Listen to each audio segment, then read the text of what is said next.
Publishing of the first two sets of regulations marks a significant milestone in what she calls the responsible and inclusive implementation of the Act that became law in September last year. She says the gazetted regulations relate to key provisions of the South African Schools Act regarding capacity and admissions.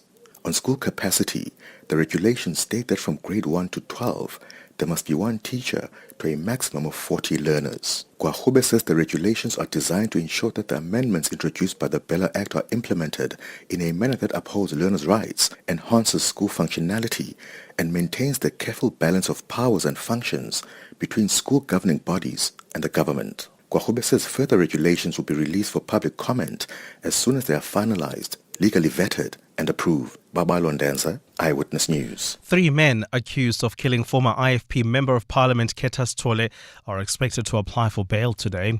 They are accused of shooting Sithole and injuring 2 other IFP members during a ward meeting in Katlehong in May. The trio, facing 1 count of murder and 2 of attempted murder, will appear before the Palm Ridge Magistrates Court. Tabiso Goba reports. Khetha Sithole, Tando Ximba and Bhekuhle Sithole are alleged to be behind the assassination of Khetha Sithole. At this stage, it is unclear whether the 3 men with the Sithole surname share any relation. The accused trio initially abandoned their bail applications, however they've since changed their minds. IFP Gauteng leader Bonkosi Dlamini says the party wants to know the truth. We are interested because why should you choose an IFP meeting to kill an IFP leader in the IFP meeting? What is your motive? The IFP says the 2 members who were also shot during the incident have been released from hospital and are recovering from home. Tabiso Goba, Eyewitness News. The final group of illegal miners who emerged from a mine in Mpumalanga will appear in court this morning.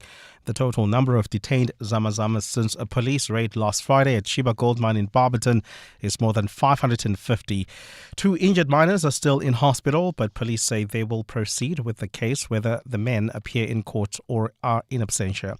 Mongezi Koko reports. The final group comes days after police operations under Valum Godi, which netted 496 illegal miners. Yesterday, 2 of the 24 miners who resurfaced on Monday were granted bail, both South Africans with valid IDs and private lawyers. The rest of that group, mostly foreign nationals without passports, was remanded in custody. The miners face charges including theft, trespassing and possession of gold-bearing equipment. Provincial Police spokesperson Donald Mdluli. It will depend on these 2 on their health status, whether they will appear with the 28. If they are better, then they will appear. If not, then it will be their appearance in absentia. Operation Valum Godi is ongoing as police and mine management continue to monitor the extensive network of illegal mining routes. Mongezi Koko, Eyewitness News, Barberton. And French Prime Minister Francois Bayrou says a huge, deadly wildfire sweeping through the south of France is a catastrophe of an unprecedented scale. He has been visiting the Aude region where wildfires have scorched an area larger than Paris. The Prime Minister says the wildfire is linked to global warming and droughts, and an elderly woman has been killed and at least 1 other person is missing as more than 2,000 firefighters continue to tackle the blaze which broke out on Tuesday. Gold is trading at $3,378.12 an ounce. The rand is at 17.74 to the dollar, 23.72 to the pound, 20.71 to the euro. Brent crude oil is at $67.44 a barrel. Bumper-to-bumper traffic on the N3 South between the Geldenhuys interchange and the Elands turn off due to a major accident scene. While travelling on the N12 as well as the R24 West, do expect heavier traffic volumes between Edenville Road and the Gillies interchange. A cloudy day in store for Gauteng with scattered showers and thunder showers expected. The temperatures will peak at highs of 15 degrees. The top story in EWN this hour, Basic Education Minister Sbu Leope has officially published the first 2 regulations under the Basic Education Laws Amendment Act for public comment. EWN, in touch, in tune and independent. For the latest, visit ewn.co.za or download the EWN app. You know greatness when you see it. Now it's time to celebrate it. Gauteng's greatest awards with 702. Powered by Yoko. Head to primediaplus.com to make your nomination. You're with Clement Manyathela on 702. Let's walk the talk. Streaming on the Prime Media Plus app. DSTV channel 856. 92.7 and 106 FM.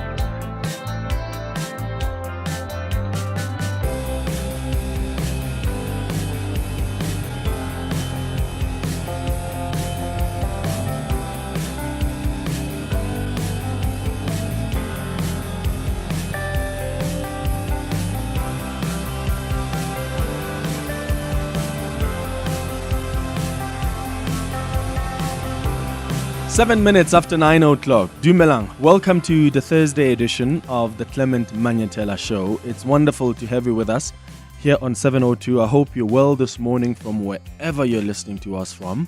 You can join the 702 open line right now by calling us on 011-883-0702. If you want to comment, got some inputs and you want to do that via WhatsApp, the line is 072-702-1702. If you're watching us on YouTube, you are welcome to post your comments there as well.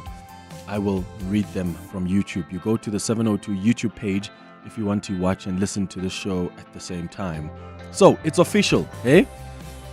The 30% tariffs have kicked in today. Trump says there are billions of dollars in tariffs that are now flowing into the US economy. That's what he tweeted. But these tariffs, make no mistake, they will be devastating. At least government is working on packages to cushion industries like the automotive and agriculture that will be most affected. So we are confronted now officially with this new reality in front of us. I heard President Cyril Ramaphosa earlier this week say that South Africa will strengthen its trade missions in Africa and take this opportunity to push forward with the implementation and expansion of the African Continental Free Trade Area. And my question is, why haven't we taken full advantage of the African Continental Free Trade Area? I mean, we didn't need these tariffs to start exploring this to its fullest. And it's a conversation I actually had with Clement Manyathela, who's the Secretary General at the African Continental Free Trade Area. I mean, the biggest priority now, yes, is for our government to protect export industries, and as part of doing that, you're going to see the acceleration of this diversification of our export markets by deepening intra-Africa trade. So we have to start looking at the opportunities that exist here for our exporters, especially the automotive and agricultural sectors. How do we capitalize on the African Continental Free Trade Area?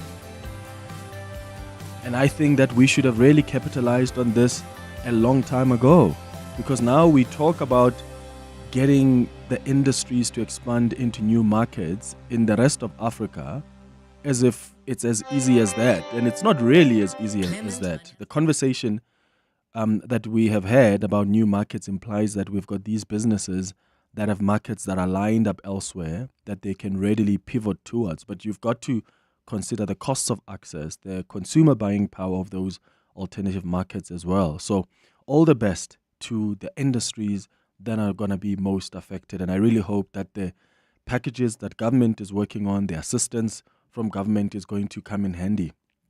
Did you see the Apple CEO, Tim Cook, giving Trump a gift at the White House? It's actually a plague made of glass, and the glass will soon be the covered glass on all iPhones and Apple Watches.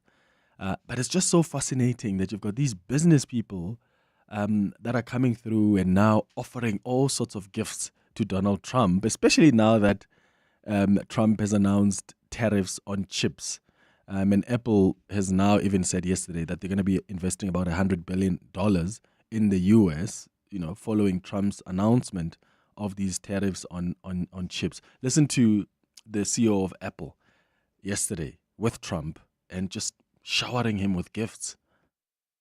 This box was made here in the U.S., California, and this glass comes off the Corning line, engraved for President Trump. It's a unique unit of one.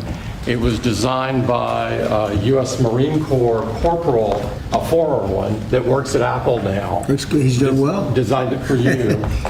And the base comes from Utah and is 24 karat gold.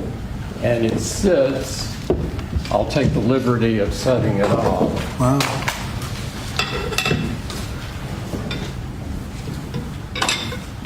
Well, let's see. There we go. Congratulations, Thank you Mr. very much. President. It's Thank you so fantastic. much. The great people of Kentucky. You're going to find it a great place to do business, too. This is so weird. Like, imagine, like, I don't know, like, where do we draw the line? You know, because when Trump even goes to, like, the Gulf or goes to visit, like, some regions, like, sometimes he takes, like, his own family. Yeah? And there's an argument that sometimes they are there to negotiate personal business interests of the president, who is there on a state visit, for instance. And now when you see these businessmen who are coming out and saying, "Oh, Mr. Trump, here's a gift for you." And then what? Trump then, as the head of state, somehow has to consider changing some of his decisions because, oh, look, they're ushering me with gifts. Oh, it's just so weird what is happening in the White House, I tell you. In fact, Trump before has criticized this tech boss, the Apple CEO and his company, because they attempted to avoid the China tariffs that the US imposing by shifting iPhone production to India. And what Trump has always wanted is bring the production here in the US. But who knows what will happen next? Apple now will be investing about $100 billion, I should say, in the US. Between 10 and 11 o'clock, we're going to do the Hanging Out feature. And today I'm hanging out with an award-winning artist. He's an author. He's a businessman. He's a broadcaster. His name is Sbusiso Leope, a.k.a. DJ Sbu. He's a hustler. He's a visionary, a cultural icon, really, and one of South Africa's most beloved voices behind the mic. And I really think he's dominated the airwaves, but also shaped the mindset of a generation, from the streets of Tembisa to the bustling studios of YFM, from hit records to writing books. We're going to get to know him better between 10 and 11 o'clock. At 11 o'clock, we do our Thursday dialogue, and today I'm asking whether South Africa can handle a 3% inflation target. So you may have seen over the last couple of days a power struggle between the National Treasury and the Reserve Bank over the control of monetary policy, particularly around the question of whether the inflation target should be reduced. So last week, just to bring you up to speed, the Reserve Bank Governor, Lesitsha Kganyago, announced that the Monetary Policy Committee would now use forecasts with a 3% inflation anchor to inform future rate decisions. This is despite government's official policy band of that 3 to 6%, right? The finance minister says he does not intend to confirm the move at the upcoming medium-term budget policy statement. That's what he said in a media statement this week. So over the past few years, you may have remember that there's been a debate. This conversation has been going on about lowering our inflation target so that we are in line with our peers and we are more competitive. But then no decision is being made. And yes, the responsibility of policy making here lies with the Minister of Finance, right? Hence the question. Some are asking, why did the Reserve Bank Governor jump the gun? Because some people think he did. National Treasury's inflation guidelines are what the government uses to plan its spending and revenue projections. So what risk does this misalignment between Treasury and the South African Reserve Bank pose? I'm interested in your thoughts, but I've got some economists who are going to guide us through this conversation and try and explain it for us, because there are those who are saying that this is pro-poor. In fact, it's going to help the poor, right? They argue that when you've got a lower inflation target, that creates room for the Reserve Bank to drop interest rates further. And thereby that stimulates growth, reduces government spiraling interest burden. And you've got other people who are arguing that, no, that's the biggest mistake. That's not pro-poor. It's not a pro-poor instrument because our economy is simply not strong enough to handle an inflation target of 3%. So which is which? And what is the best way? Where is the best way to move towards? That's going to be our conversation today at 11 o'clock on our Thursday Dialogue. That's the show coming up over the next 3 hours. Clement Manyathela, streaming on the Prime Media Plus app. DSTV channel 856, 92.7 and 106 FM. So, let me just thank you before we go to some calls and WhatsApps for coming through. Some of you yesterday to take part in the People's Dialogue. It was so much fun. It was really so much fun. So if you didn't listen yesterday, you may want to go check out the podcast or watch on YouTube. But we hosted the People's Dialogue for 3 hours of our show. We just had a conversation about this country that we love, the challenges that we have in this country, and the potential solutions. And I'm so glad because, the National Planning Commission was there. These are the people that are working on the NDP. They forecast and plan for the future. So they were there listening to what people were saying. I know that some of the organizers of the President's National Dialogue have been listening.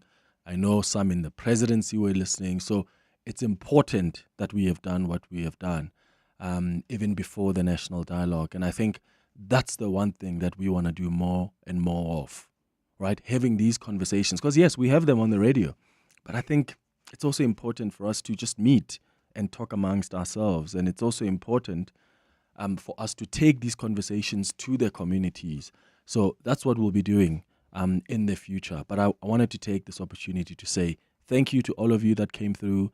It was so wonderful too, because I'm used to talking to you on the phone. We don't see each other on the open line. You just comment. But when you are here in front of me, it's just more nuanced. It just makes more sense. I was even saying to the bosses, maybe we should do the Clement Manyathela Show with a live audience going forward.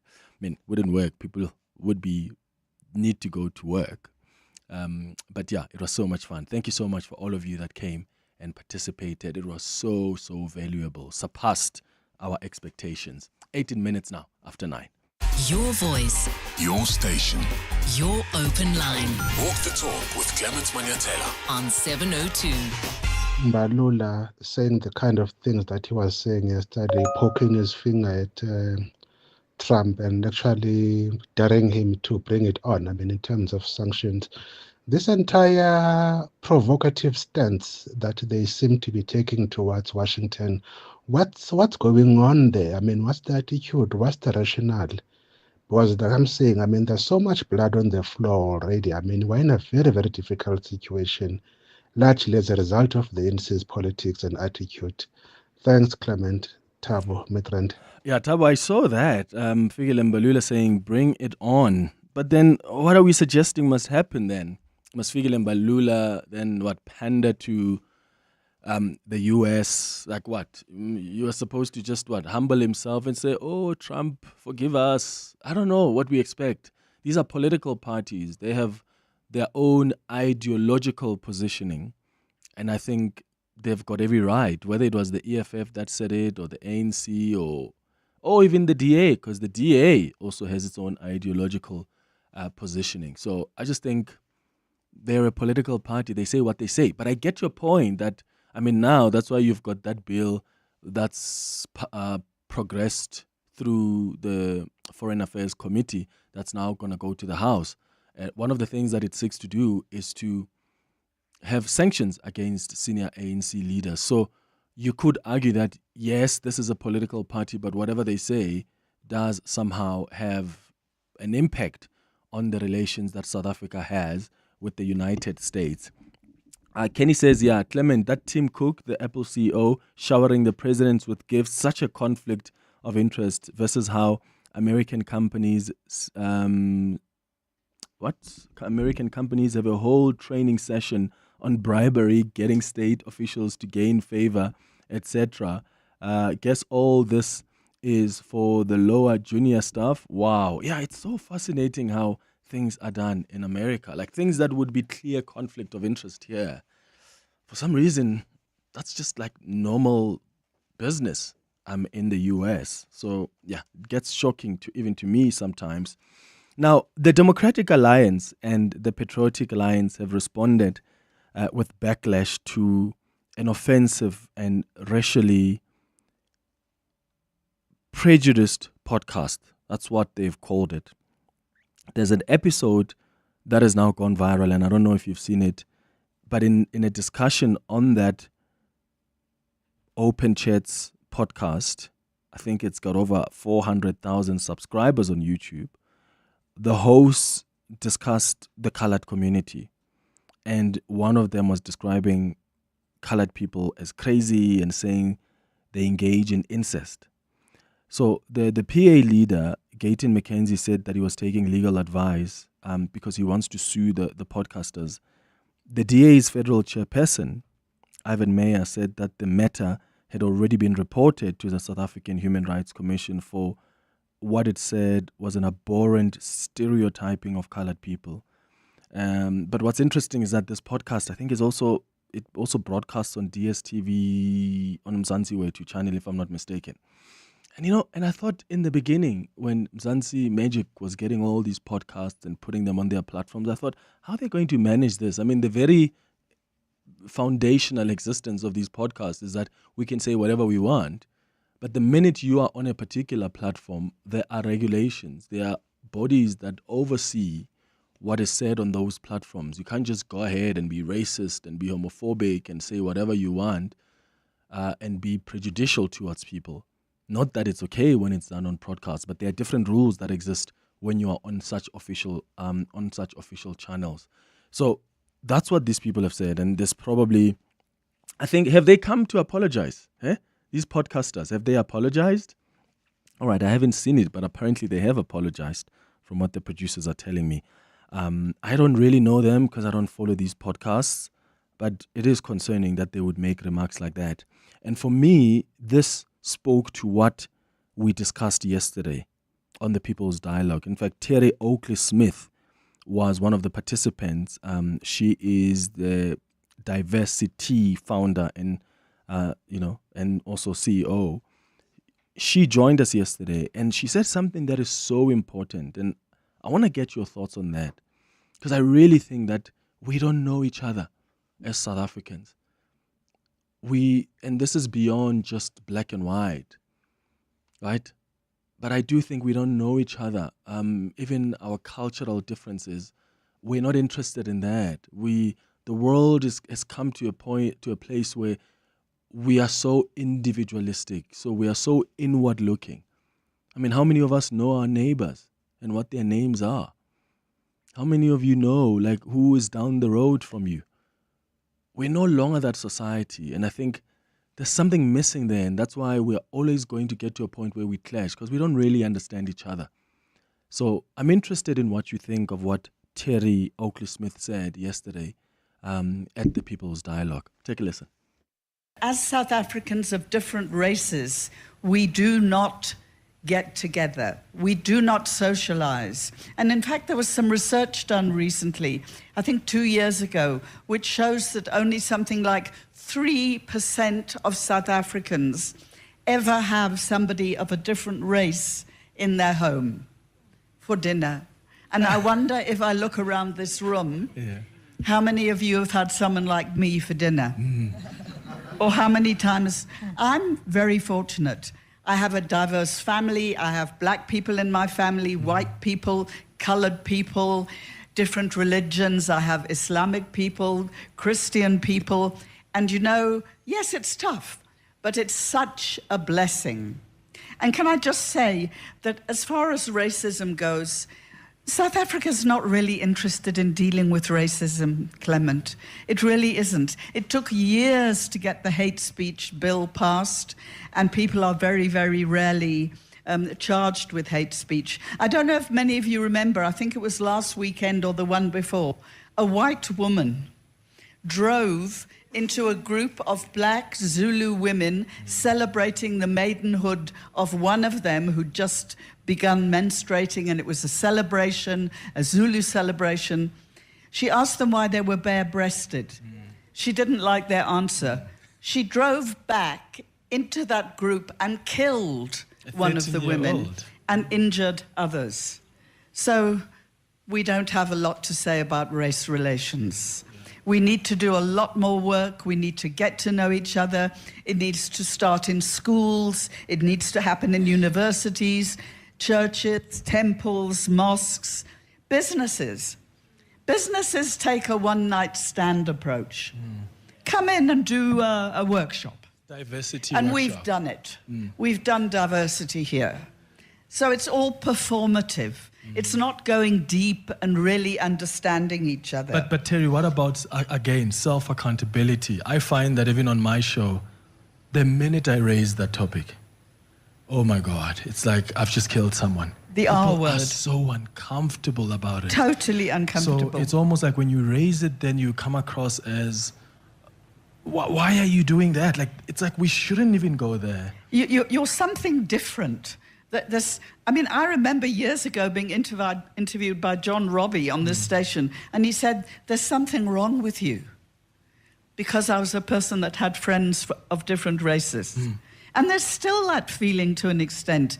In the white community I'm talking about, there's still that feeling that, oh my goodness, she's got a child that's black.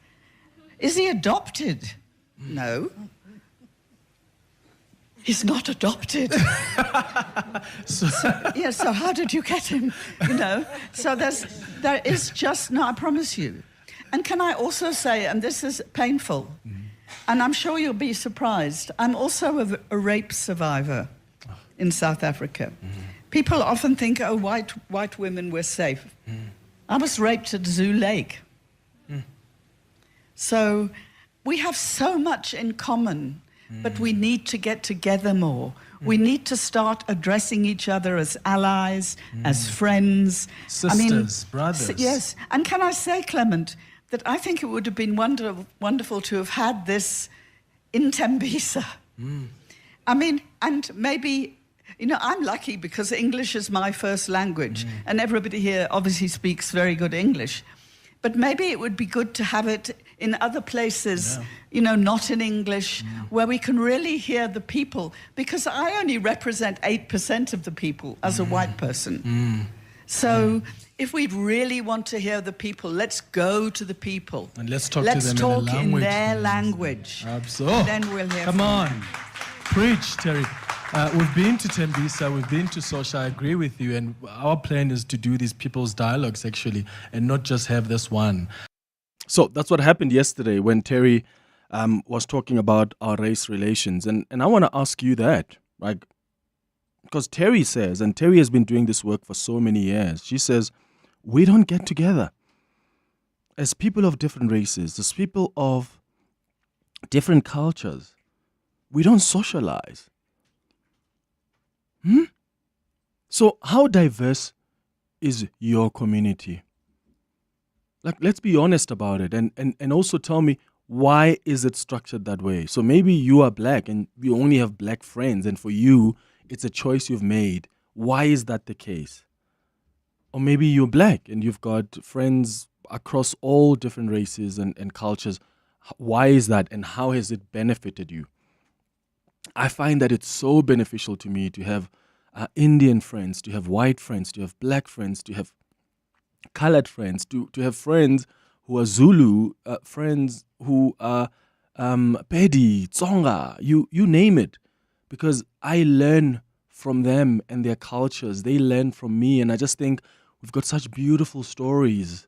Yes, some of them painful, but beautiful in a way, because we've been so resilient and we are on the other side. But there are stories we can share with each other about our cultures, about our histories.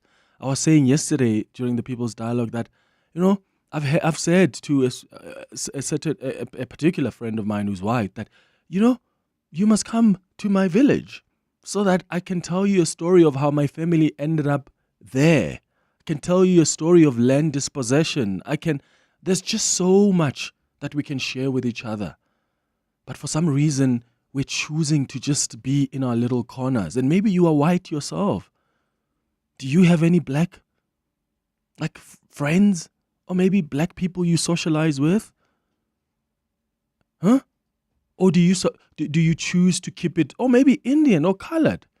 What benefits have you gotten from there? I do think that when you've got a diverse community like that, that enriches you as a human being. Do you agree? Do you not agree? Let's talk. 011-883-0702. WhatsApp's on 072-702-1702. It's 9:31. Sbusiso, good morning. Thanks, Clement. Good morning. Basic Education Minister Sbu Leope has officially published the first two regulations under the Basic Education Laws Amendment Act for public comment. The two sets of regulations in the contentious legislation have been gazetted after 2 months, or rather after months, of discussions and calls from the Basic Education Portfolio Committee for Leope to finalize them. Parents, schools and members of the public can now make submissions on the regulations that relate to key issues such as school admissions.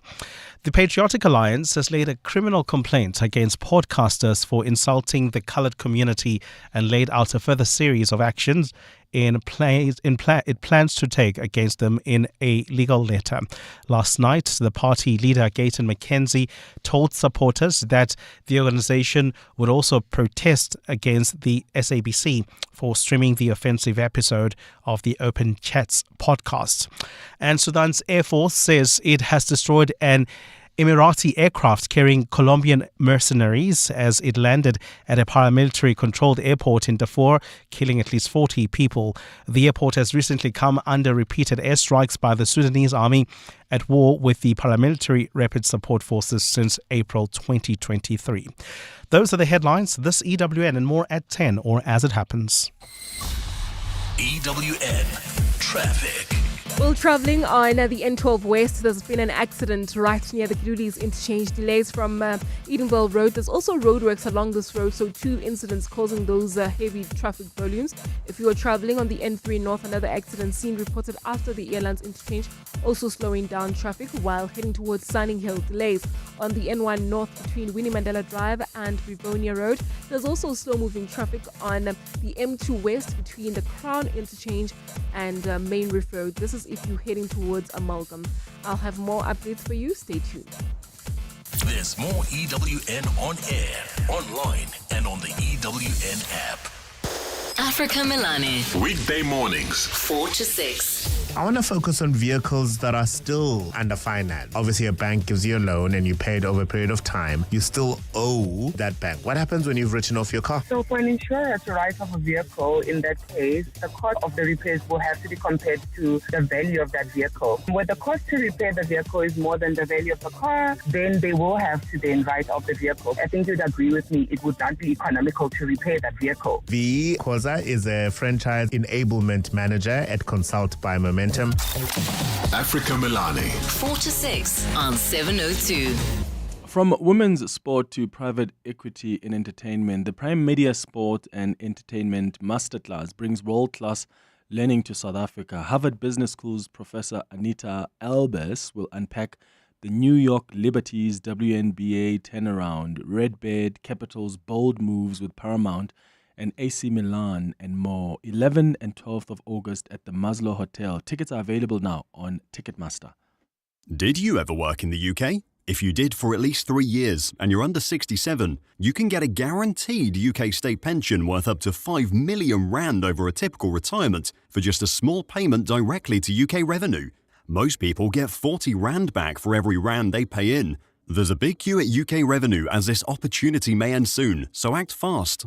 Call Extra Pension in Cape Town or see extrapension.com. Mind your UK pension and it'll mind you. Service fees apply. Hollywood Bets is bringing you a bounty of prizes with Spina Zonke prize drops. Gear up to unravel an endless supply of treasures and claim fantastic riches with a chance to win an amazing share of 2.5 million rand in cash and prizes. All you have to do is bet 2 rand or more on selected pragmatic play games on Mondays, Tuesdays and Thursdays between 12:30 p.m. and 10:30 p.m. Feel the ultimate thrill when you log in for a spin and bet now. T's and C's apply. Hollywood Sportsbook is a licensed betting operator. Hollywood Bet supports responsible gambling. No persons under the age of 18 years are permitted to gamble. Winners know when to stop. South African Responsible Gambling Foundation toll-free counselling line 0800 006 008 or WhatsApp help to 076 675 0710. So Taryn, you've just graduated cum laude, but nothing says you're a genius quite like selling your car to We Buy Cars. Absolutely. My car was an 18th birthday present and it's time to move on to something a bit more mature. So where did you hear about We Buy Cars? All of my friends are using We Buy Cars. I would have had legit FOMO if I hadn't used them. And it was so quick. I did it on my laptop while sending around my CV. Smart move, Taryn. Graduated and upgraded. We Buy Cars. Geared for success. Geared for you. The Money Show. Weekday evenings at 6. An inevitable pushback to the Reserve Bank's decision to aim for the lower end of the Monetary Policy Committee's inflation target. The governor was totally out of order, and he unilaterally announced a new monetary policy, a 3% target, and he's trying to bully South Africa and the government into accepting this 3% target. Duma Kubule, an economist and research associate. The Money Show on 702. Let's walk the talk. The Money Show with Stephen Grootes is brought to you by ABSA CIB. ABSA is a proud lead sponsor of B20 South Africa 2025. ABSA is a registered FSP. Your story matters. 702, let's walk the talk. Your voice. Your station. Your open line. Walk the talk with Clement Manyathela on 702. 23 minutes before 10 o'clock. Let's go to your calls now. Nara, you're calling us from Blackgowrie. What are your thoughts? Good morning. Yes, Clement, yes. I just want to comment on what you were talking about, why we struggle, we can't get along sometimes with people. So, what counts, I think, a lot, sometimes it's the background, Clement, and as well having a vast knowledge, because I want to talk about myself, I get well with white people, even, colored and other races. And I find it's easier for me to get support from black people, from white people than, it's easier for me to do things with the white people than our own people. The reason why, what I've realized is that if we have much knowledge about things, about general knowledge about life, it's easier to get along with anyone. Even if, I meet even people, one guy, I remember this guy from Ukraine, from former Yugoslavia, we can talk about some stuff, like, you understand, it's like even guys from America, I meet them, we can talk, the person will say to me, like, you sound like an American, stuff like you live half of your life there in America. So I think what we need is knowledge. If you don't have knowledge about anything, then you're not going to get along with people. Because after that, you need to have a conversation, because you can't just talk about culture and then after that, what? Then what's next? Yeah. No, I got you. Nara in Blackgowrie, thank you. Roderick, you're calling from Bryanston. Hi. Clement, hi there. First time caller. Welcome. Thank you, Clement. This conversation is long overdue.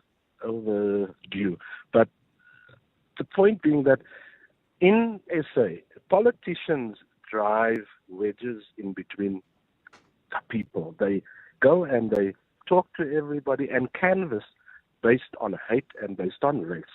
We sing song "Kill the Boer." The Boers back in the day had laws that kept everybody out. This idea, and there's this idea that black people cannot be racist. I disagree with that completely, because this whole podcast proves that point. The idea that people do not get along is because people choose to not get along. People are in it for themselves. I have friends from all walks of life. I've got Afrikaner friends who likely back in the day voted for the laws that were there. I've got other friends who are younger Afrikaners who abhor that, who hate that. I've got English friends from the UK. I've got European, US. I've got an Indian wife. My kids ask me, what are we?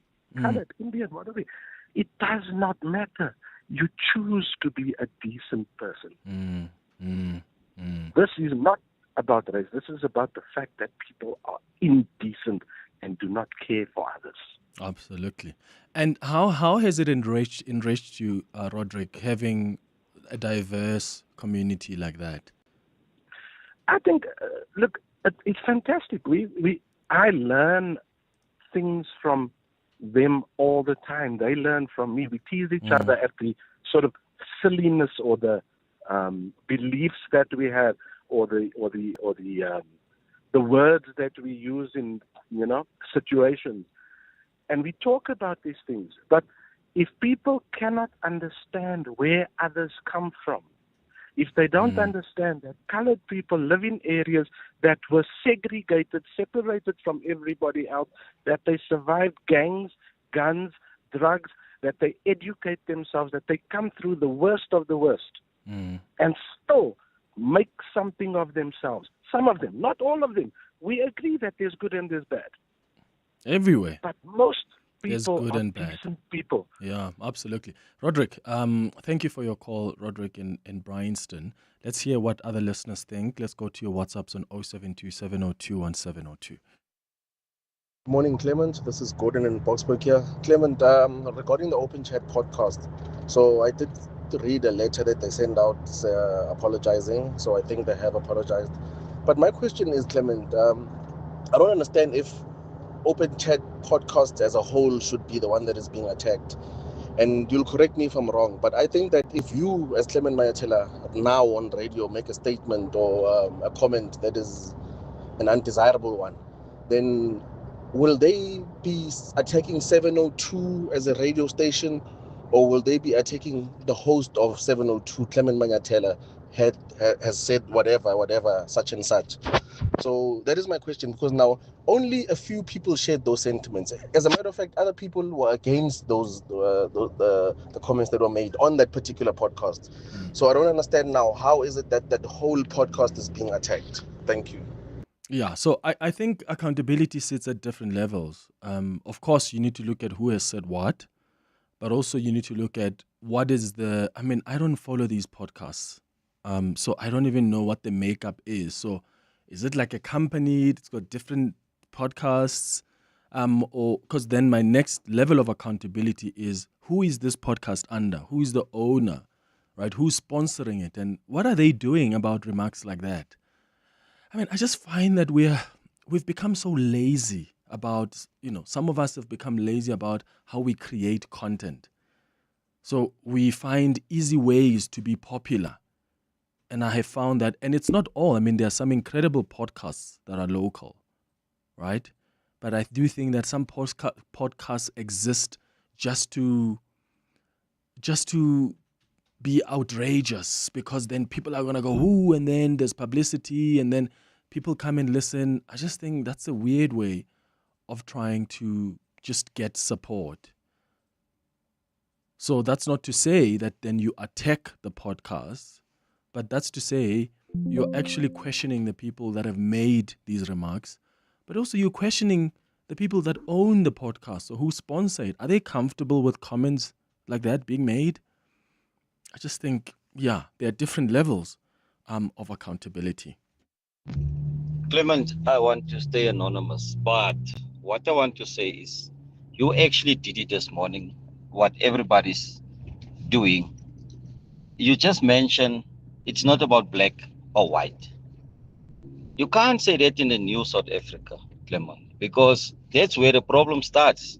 Because we are not being classified as black, we are not being classified as white. So, but what the whole South Africa is doing, when they speak in South Africa, they only speak about black and white. So it means the Indian race, the colored race are non-existent in South Africa. That is how I feel about the whole thing, because that's where the problem starts. Because if we want to apply for jobs, business opportunities, we are being classified as colors. There's nothing about black and white. if we can get this right from the start, stop when you talk about South Africans, you only mention black and whites. I mean, black or white. There's no such in South Africa, according to me. Thank you. Clemmy, morning man, Flores again here from the Western Cape. Clemmy, let me tell you, many times things have been said that we South Africans are such friendly, happy-go-lucky, diverse nations. No, we're not.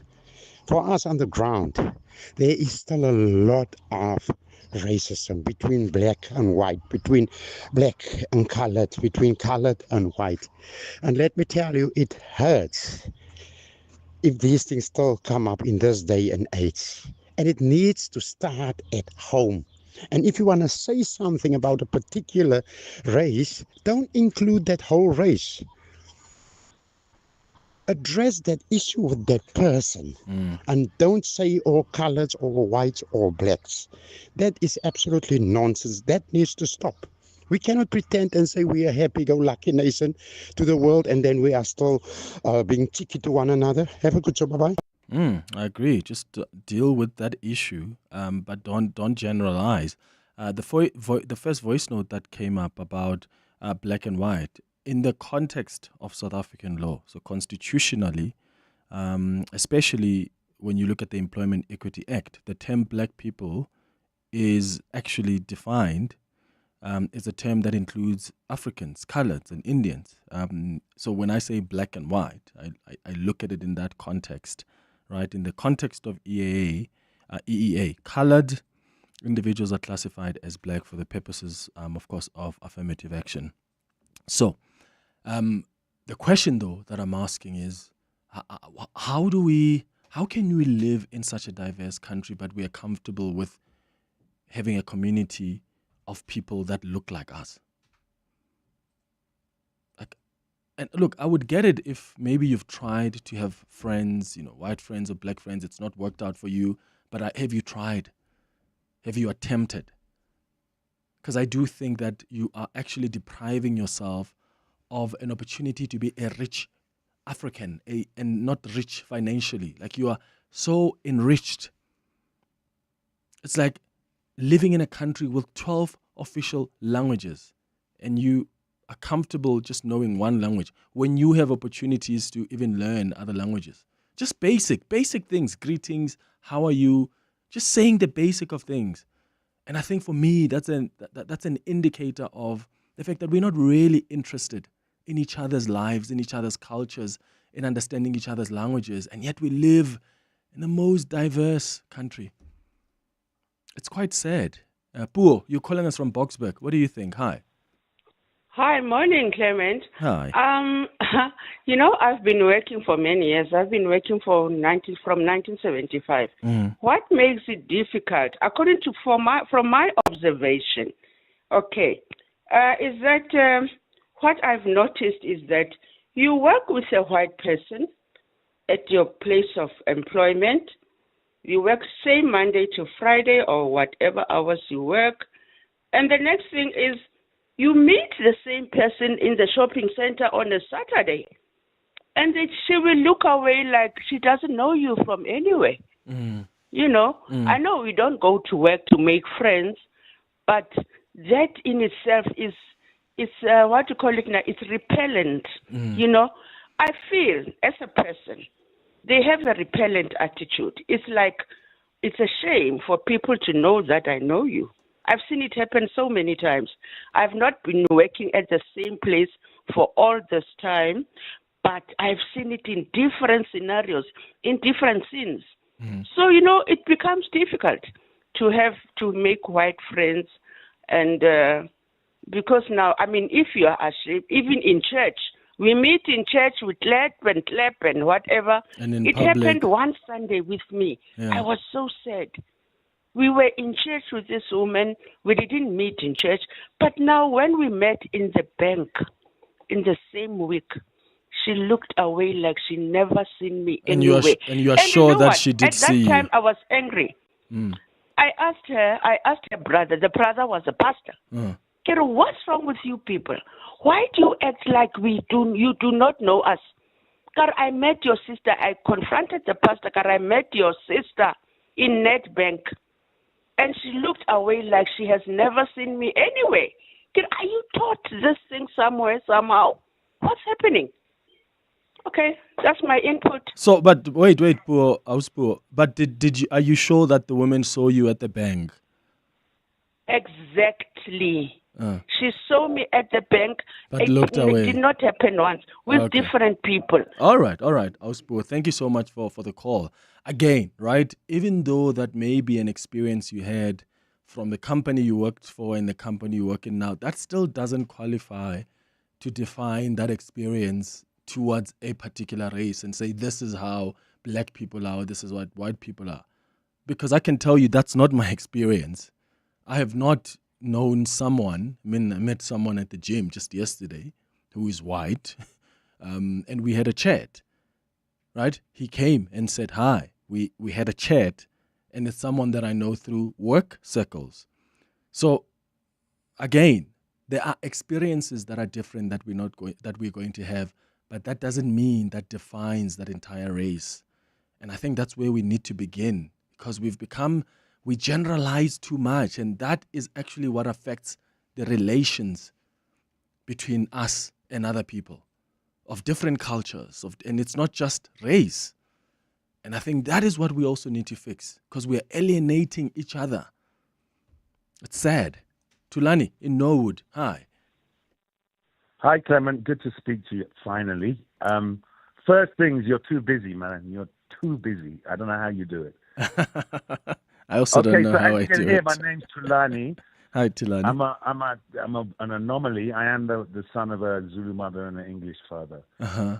And I've worked extensively in South Africa, starting with the Truth Commission. I want to leave two things that hopefully can be useful, not to get into the sort of granular he said, she said sort of stuff. But the first thing I heard from my son, it's a great phrase. Your happiness in life is directly proportionate to the difficult conversations you have, to the number of difficult conversations you have. Yeah. And that's what's happening now. The other thing is, I kind of obsess about secret conversations that people have within their in-group. And I think society becomes pretty unstable when the difference between the private conversations, the secret conversations, and the public conversations happen. Yeah. And we do that in South Africa by having slogans like, Rainbow Nation, maybe even sport touches on that. Or it's like we all know how to speak Rainbow Nation. We all know how to speak in non-misogynistic language, right? But what are we saying behind closed doors amongst our own group? And you have little moments, in social media, and you get these outrageous videos of outrageous behavior. That's kind of cool because it surfaces what may be going on privately. But just maybe if we could all be conscious about what are we saying amongst our own people, and the kind of societal consequence that has. And so I think any forum where we can surface the private, conversation is useful. And I think you did yesterday brilliantly, like with that. But yeah, that's my input. Great. Tulani, thank you so much for calling in and for raising that with us. Because I believe also comes from some level of experience as well, given the context you've given us. And you're right, Tulani, these conversations, a lot of people don't want to have them. They don't. And I always feel like we have to have the conversations because otherwise, how do we know much about each other? And again, I'm not just talking about race here. I'm talking about just cultural differences we have. Like, do you care about your friend who's Zulu or who's Pedi, who's Tsonga, who's Swati? Do you ever ask them about, okay, when you say you're going home for this ceremony, what does it entail? What's the purpose? We are so inward looking. We're not interested in our communities. That's quite worrying. It's 5 minutes now before 10 o'clock. 702 delivers on the matters that matter to you. Hi, this is Craig from Kempton Park. What an amazing experience, I must say, especially visiting, people behind the scenes. There's a lot of amazing people that we don't know about behind the scenes that's working very hard to serve you, the listener. very, very impressed with everything that's going on. Fantastic studios, very professional setup, trendy, vibey. It epitomizes everything that this radio station does, and definitely it is the radio station for the people. Thank you for sharing your thoughts. So we can deliver more on what matters to you. 702 Listens. Let's walk the talk. At the heart of global conversations shaping our future, Africa's voice is more important than ever. As proud lead sponsor of the B20, the Standard Bank Group is honored to showcase the continent's growth, partnerships, and potential on the world stage. Because driving Africa's growth isn't just our ambition, it's our purpose. Tune in every Monday from 3 p.m. for the Standard Bank B20 In Brief for key insights and updates around the B20. Standard Bank is an authorized FSP and registered credit provider. Choose Checkers, SA's #1 value for money supermarket, and save on Kellogg's Cornflakes 1 kg for $74.99. Jacob's Chronomore Gold Instant Coffee 200 or 230 grams, any two for 269 rand, and Pampers Jumbo Pack or Premium Care Value Pack nappies or pants for $249.99 per pack. Valid until this Sunday at Checkers, Checkers Hyper, or shop on 6060. To walk the talk is to turn words into meaningful actions. And it's what we at 702 are committed to doing every day. We're also committed to following the rules set out by the Broadcasting Complaints Commission's Code of Conduct. To give you balanced programming, fair comment, and accurate news. But if we stumble along the way and you feel we're not living up to the code, let us know on comment@702.co.za. And if after that you're still not happy, you can direct your complaint in writing to the Broadcasting Complaints Commission, PO Box 412365, Craig Hall 2024. For more, visit bccsa.co.za. Your voice. Your station. Your open line. Walk the talk with Clement Manyathela on 702. So, Josie My Josie, a civil movement, is reviving its community, right? And the neighborhood project. So there's a 2025 edition that is launching as hashtag Josie My Josie Walks, and it coincides with the World Tourism Day in September. So it's going to be focusing on the inner city and surrounding suburbs to celebrate Johannesburg's neighborhood stories, the community-led free walking tours that take place across the weekend of the 27th to the 28th of September 2025. Don Robertson is a visitor and creative economy catalyst at Josie My Josie, joining us on the line. Don, thank you for your time. Hi.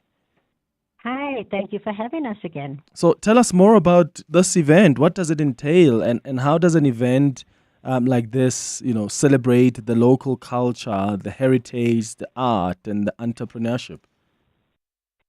So this is a community-led walking festival, and it's designed to showcase the city's diverse neighborhoods through immersive, story-rich walking routes that are led by local champions from those communities.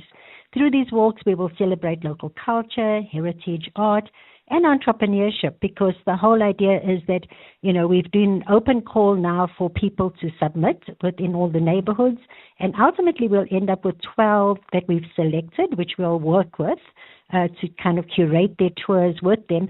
But they've got to include local entrepreneurs in their tours. They've got to include local creative arts, culture, sport activities in their communities in order to create an authentic experience so that you can immerse the visitors, the guests that you take on the tour into your community. So it's very different to a normal kind of tourist tour, which is curated and kind of goes along the top. This is very immersive. It's very embedded in the communities that we're going to be working in. Okay. And it's also something that's a huge growing trend within tourism internationally, walking tours, because of their sustainability, they link into responsible tourism, and they allow you to be more experiential, and that's what visitors are looking for. Yeah. So which neighborhoods will you be focusing on, and how do you address that aspect of safety? Because, when we talk about Joburg, some people are like, ooh, I don't know if it's safe for me to walk around there.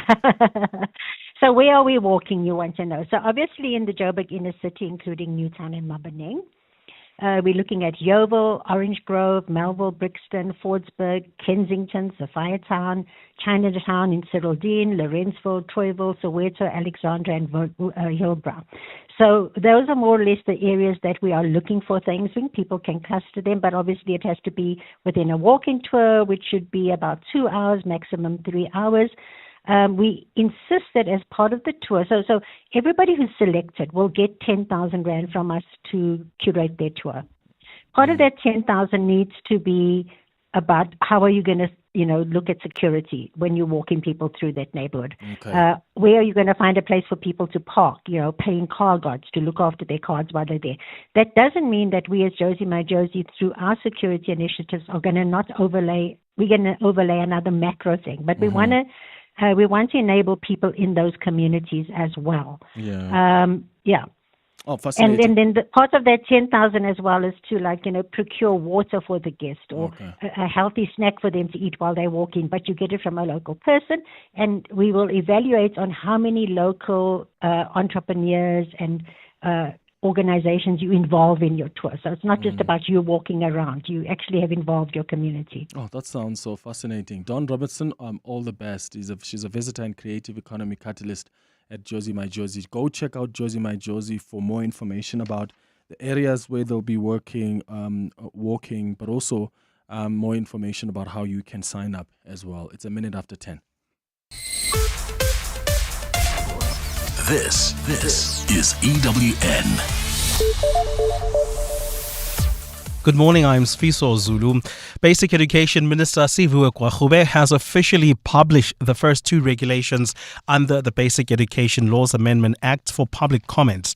The two sets of regulations in the contentious legislation have been gazetted after months of discussions and calls from the Basic Education Portfolio Committee for Leope to finalize them. Parents, schools and members of the public can now make submissions on the regulations that relate to key issues like school admissions. Babalo Ndenza reports. Minister Sbu Leope has been under pressure from the committee to publish the 10 regulations that will govern how the Bella Act will be implemented.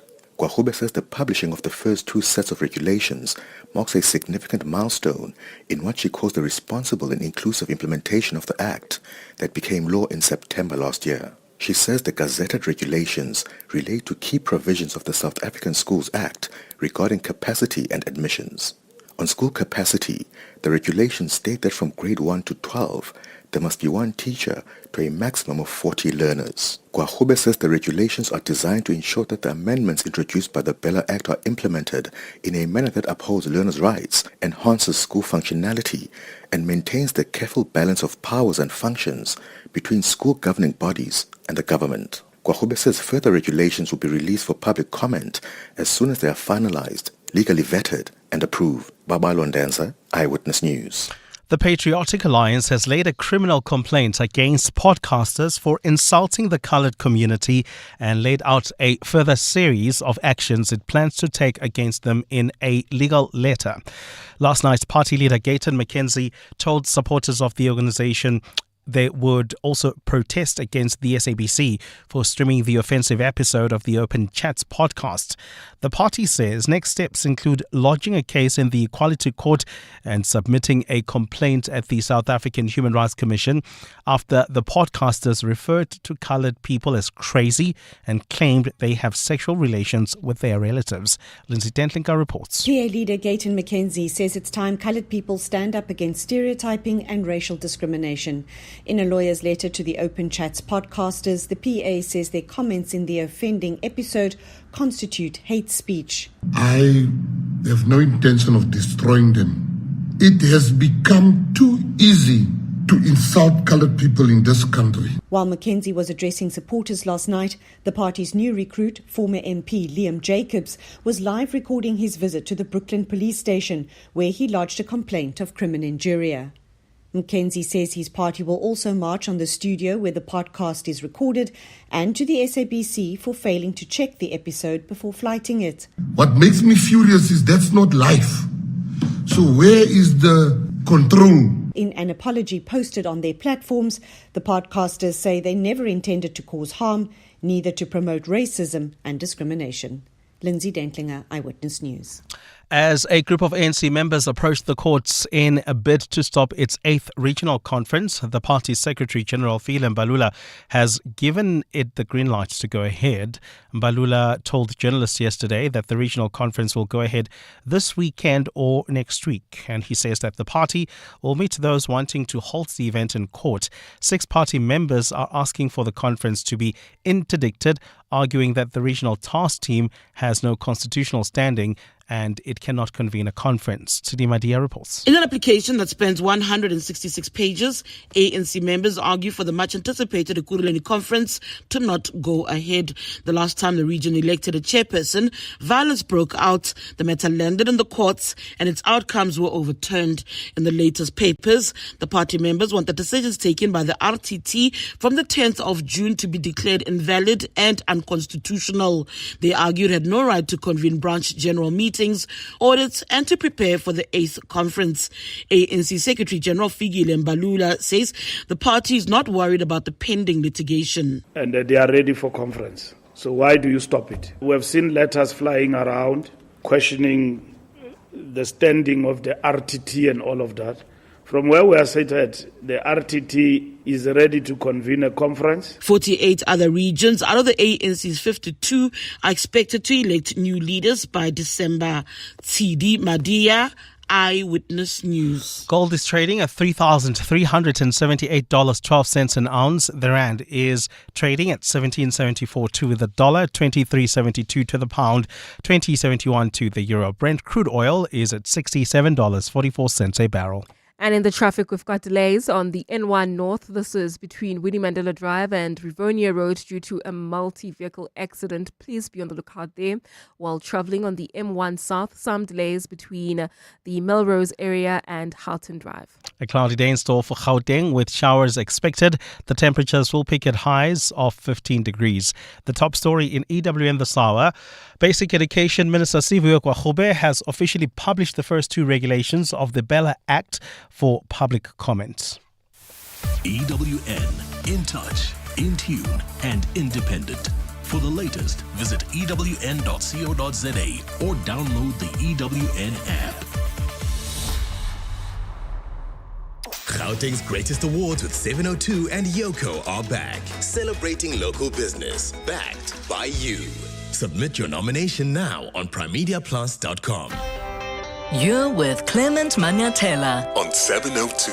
Let's walk the talk. Streaming on the Prime Media Plus app. DSTV channel 856. 92.7 and 106 FM.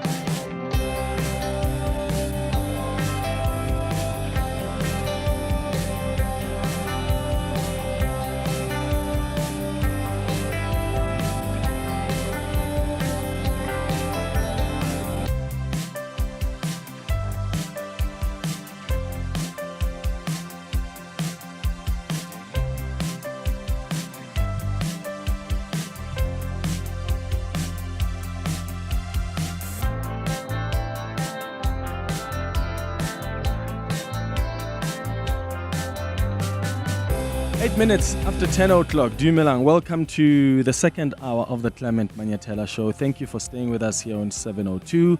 I hope you are well this morning. I want to wrap up the 702 open line by playing, I think, about 3 or 4 WhatsApp voice notes, because I didn't play a lot of voice notes in the previous hour before we get into our next feature, the Hanging Out feature. Here's what some of you have had to say on the voice note line. Hi, Clement. On your question about interaction between the races in South Africa, I think both you and Dr. Terry miss a beat. I believe that blacks occupy the entire space in South Africa, and we had to fight for it. It is white people who do not come into black spaces. That is a problem. It is not a problem of black people not trying to interact with white people. Just a thought, Tulani in Santon. So Clement, here's something that you taught me. It's not my responsibility and obligation to always conscientize other people in other races about myself. Because if I must assimilate and I must know the things that they find interesting, then we'll get along. Anari from Ligari says he gets along with whites and coloreds because he has collected or accumulated knowledge that is of interest to white and coloreds. What do white and coloreds know about him? What things interest or are of interest to him have whites and coloreds collected about him? Yeah, I do remember that comment I made. And I still stand by that, by the way. So there's a difference here. What I said was, it's not my responsibility to be conscientizing and teaching people who are, especially people who are my age. I mean, I can take it with young people who are growing up in this complex country with such a complex history. But if you're my age or older, or in fact, in your late 20s, even early 20s, and you still don't understand the history of this country, and you have no interest to read a book about where or watch a documentary, or ask questions about where we come from, no, that's not my job then to bring you on the table and teach you about apartheid and colonialism and the damage that has done, why our race relations are where they are. I expect that as an adult living in this country, you must know where we find ourselves. You must know the history of this country. What I'm saying today is I feel like we are not interested to learn from each other. What I mean is, I've got friends that are white, right? They do often ask me about my upbringing. They ask me about where I come from. I ask them about where they come from. I ask them about, when they sit during dinner tables and what their, great grandparents often say that are problematic. We talk openly about such things. So I'm not saying go and teach white people about, no, they should know that. Equally so, black people should know the history of this country. I'm just saying we're depriving ourselves of an opportunity to be enriched humans. We live in a diverse, beautiful country with many languages, different races. You are doing a disservice to yourself if you're not going to allow yourself to be open-minded enough to be welcoming of people that are different to you. And I didn't limit it to race. I said culturally. Be interested. You can't just be Zulu. You only have Zulu friends. Pedi, I only have Pedi friends. That's too limiting. It's a disservice to you, is the point I'm making this morning. It's 12 minutes after 10. Hanging out with Clement on 702. Let's walk the talk. Right, time now for our Hanging Out feature. And as I've been telling you throughout this morning, on our Hanging Out feature this morning, we've got an award-winning artist. He's an author. He's a businessman. He's a broadcaster. His name is Sbusiso Leope, a.k.a. DJ Sbu. He's done a number of things, and today we're going to reflect on that and just celebrate him as someone who has written books that have inspired us, someone who's created music that has really gotten us dancing, and someone who has been behind the mic and helped shape some mindset of a generation. DJ Sbu, welcome to the show. Good morning. Mr. Manyathela, sawubona kunjani? Unjani bhuti? Sibonga umusa. Sibonga umusa. Yeah, thanks to the grace of the Lord, and good morning to the listeners. Thank you so much for making time for us. Thank you for the invite. Yeah, so I only see you at the gym. So yeah, I'm trying to keep up with you. No, I'm trying to keep up with you because when I get to the gym, you are normally leaving. Yeah, so you go to gym normally after your show. Yeah, after the 9. Isn't that the best time to go to gym? Best time, yeah. It's so peaceful. There's like 3 more people. It's less busy. Yeah. So and then bese nina niyafika lunchtime. That's what we do. I want you to take us back to Tembisa, because I always love hearing the backstories, right? I think we are obsessed with, the outcome, but we don't take a lot of time to reflect on what's actually happened that led to the outcome that we see. When you were growing up in Tembisa, how was life like? And did you always want to be where you find yourself here now? God has been good. I never thought I'd be where I am today with everything I've achieved. God has really, really been great. Tembisa, I was born in 79, so I grew up in the 80s. So I'm an 80s baby. Memories that I have is memories of streets with no tarred roads, no street lights.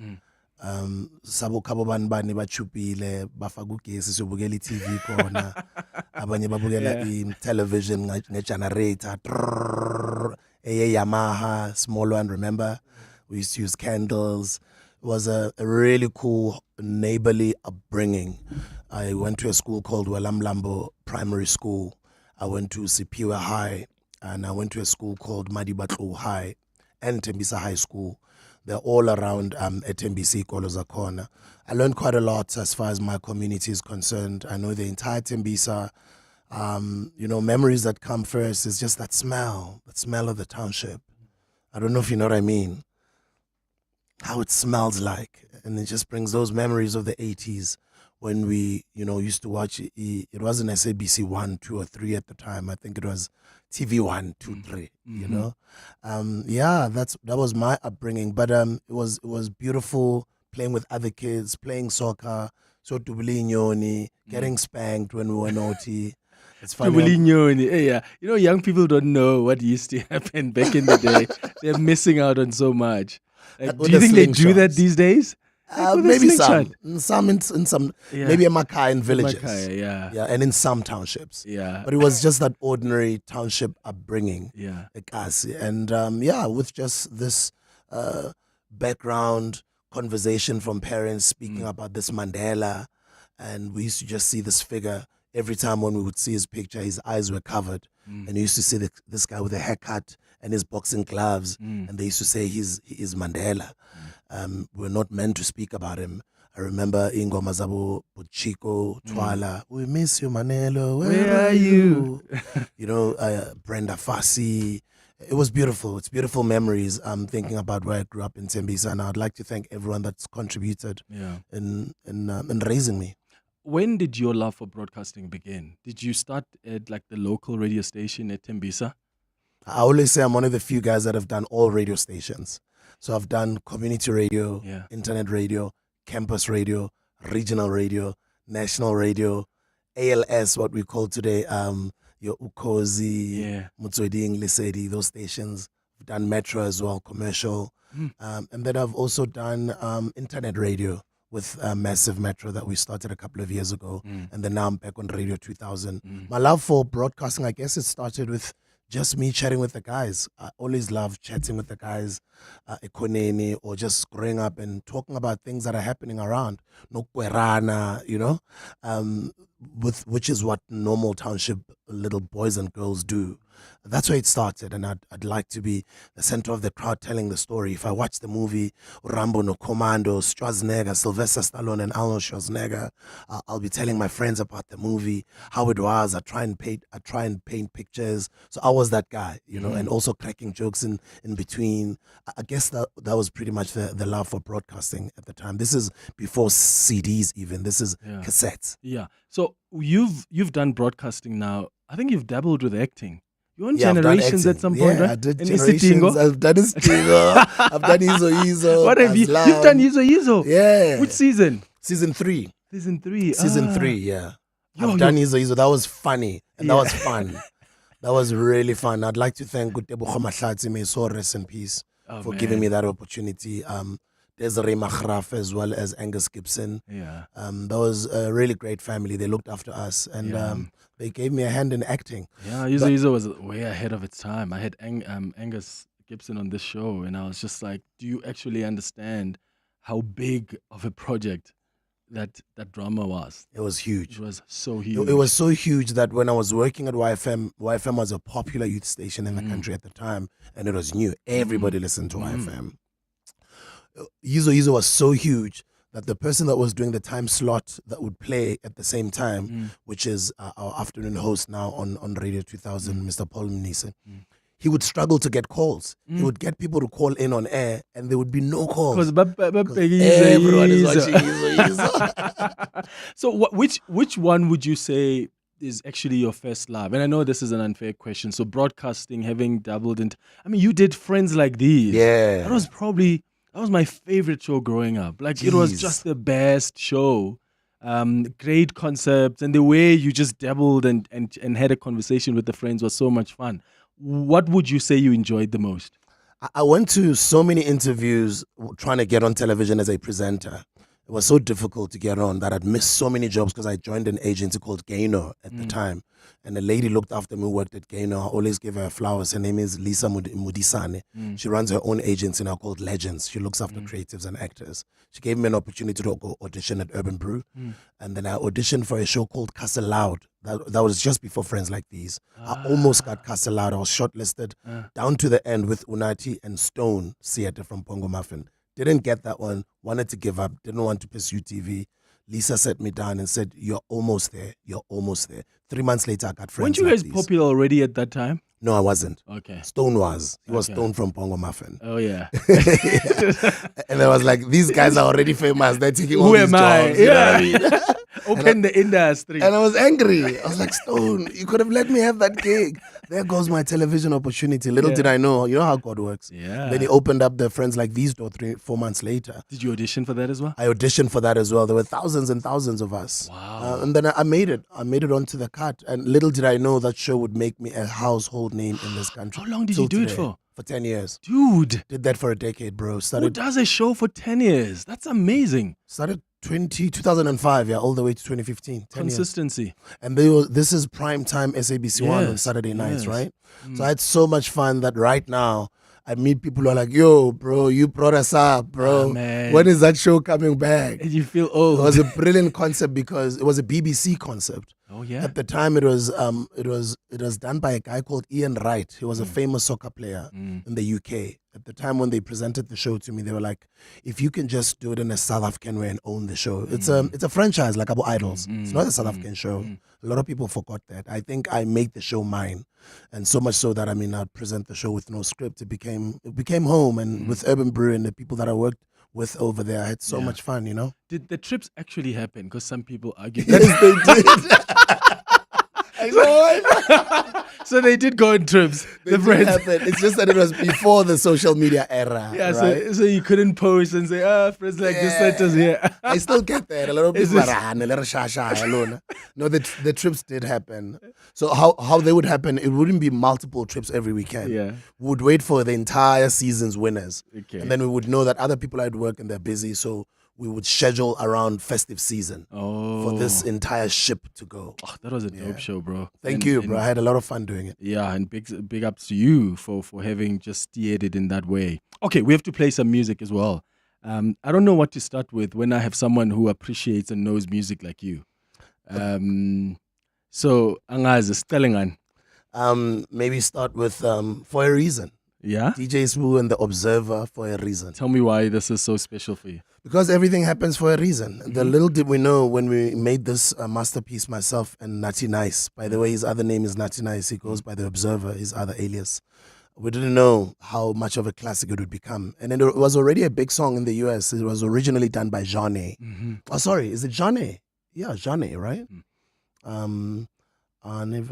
me see. Yeah, For a Reason, yeah, Johnny. So many memories, man, because I never thought that I'd become the man that I've become today. And I never thought growing up in the 80s, seeing that violence, political violence at the time, I never thought I'd grow up to become 45 years old. Yeah.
Morning Clement 702, and a big shout out to DJ Sbu. I first knew about him on Friends Like This. I loved that show, and that's where I loved him. He is such a big crowd puller, hey? Thank you. Clement, morning DJ Sbu. Moketi here from Parktown, man. Morning. Yeah, man, your career brings a lot of memories to some of us, growing up in that time of our lives, especially this song that you've just requested. Everything happens for a reason, man. Oh, you put me in what you call this, man? Time of my life where, dreams were still there. They are still there, but your songs were motivation. Remember, oi, what I do. Thanks, bro. Thank you, bro. Morning, Clement. Casey here from the south. Also morning to your listeners and, Sbu there, DJ Sbu. I have one question. Since Sbu is in the space of, energy drinks, I've always wondered that why is it that in terms of energy drinks, you are hardly, especially with this up-and-coming energy drinks company, you hardly see them with like your 330 milliliter bottle or can, because most of them is like 400, 440. And I can tell you drink half of that, you are already fine, right? It's like you can do with half of it. And also, isn't it that the owners is also on them? I understand it's business, but also, isn't it their responsibility to also teach people that you can't be drinking energy drink every day just because it tastes nice? Yeah, that's my question. Itara. All right, thank you so much for your questions. Sbuda? Thank you. Appreciate it, man. We've got a disclaimer at the back of the can, and the mass market prefers the big cans, the 500 mils. And I think when we started, we went the 330, the smaller can. We went the smaller can. We're inspired by Red Bull. That was very difficult to get into the marketplace. And then we had to change our strategy and go 500 mils. It was not our intention. Initially, we had thought we were going to go to the Red Bull space. We didn't do well at all. Our business could not take off. And then we changed. We're like, let's go 500 mils and let's go for the mass market. And that's how it took off. Ah, wonderful. So, someone spoke about how your music was just so inspirational. And I do remember I've got a cousin who introduced me to a lot of especially deep house music. His name is Temba. Every time I was in his car, at the time I was driving a Runex, it had just come up and we used to open the windows and he'd be playing this kind of music. Remember when it rained? Yeah. Or just for a reason. Was it always the intention to be inspirational in the tone, in the texture of your music? Yeah. Little did I know when my mom was always drumming it in, from when I was a kid, mhlambe ngiyalwa ney'ntwana ezinye sikalwa nalibana babanga man. Wena uSbusiso, igama lakho uSbusiso. Yeah, ungalwi uSbusiso. I didn't get it earlier on in my life.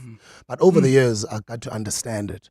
And from when God blessed me and I started doing well in my 20s, we were very intentional about everything I did. Whether doing an appearance, whether being on radio, things that I would say, or what radio station to go to, or which gigs to take. What clothes to wear, very, very intentional, but about all the other projects that I've done, including music. With music, I've always wanted music that is going to be timeless, that's going to be inspiring to people. And I think we've achieved that because it's 20 plus years later, and a lot of people still speak about how our music made them feel over the years, Oh, absolutely. It's 10:31. Get the latest tonight with Miss News headlines. When we come back, we'll continue this conversation on our Hanging Out feature with DJ Sbu. You can call us or send us your WhatsApp voice notes if you've got some inputs, you've got a question for him as well. Sbusiso, hi. Thanks, Clement. Good morning. The Weather Service has warned Gauteng residents to expect more showers in the afternoon. The low temperatures currently in the province are expected to persist at least until tonight. Forecaster Litlokhonolo Thobela says Mpumalanga and Limpopo have also been affected. The High Court in Pretoria is set to receive an update this morning on the next steps by the defense in the Senzo Mewa trial. The state closed its case last week after 2 years of leading evidence. Prosecutors have drawn drawn links between their evidence and the 5 men accused of the football star's murder. And Sudan's Air Force says it has destroyed an Emirati aircraft carrying Colombian mercenaries as it landed at a paramilitary-controlled airport in Darfur, killing at least 40 people. The airport has recently come under repeated airstrikes by the Sudanese army at war with the paramilitary Rapid Support Forces since April 2023. And those are the headlines. This EWN and more at 11 or as it happens. EWN Traffic. This EWN Traffic is brought to you by cars.co.za. Let's find what moves you. Amo, how are we looking on the roads? Well, heading towards Signing Hill, we still have got that accident, Clement, on the N1 North that happened right near Rivonia Road. Delays coming out of Winnie Mandela Drive. Winnie Mandela Drive in itself heavily backed up between Witkoppen Road and Leslie. That's due to faulty traffic lights there. There's also queuing traffic along the M1 South coming out of Melrose towards Harton. Do expect about a 15-minute hold up there. While travelling towards Bedford View, bumper-to-bumper traffic on the N12 and the R24 West between Edenville Road and the Kidulis interchange. In the city of Tshwane, some delays, a slight backup really on the R21 North approaching the Flying Saucer interchange, and that's due to roadworks. I'll have more updates at the top of the hour. There's more EWN on air, online, and on the EWN app. Majestic handling. A V8 Cars.coza. horsepower that is... Cars.coza. This is very annoying. I'm trying to read a car radio advertisement. Whatever car you want to buy or sell, cut through the and just go to cars.coza and let's find what moves you. Cars.coza. The Midday Report. Weekdays, 12 to 1. On the Midday Report, every day from 12 to 1 p.m, we will bring you breaking news from the scene as it unfolds with newsmakers, reporters, commentators, experts and analysts. We'll explain the stories of the day, give you context for why they are important and what they mean for you. It is everything you need to know in 1 hour, from news to global events, business, sports, science, books and always some good news too. Appointment listening, every day at 12 with the Midday Report.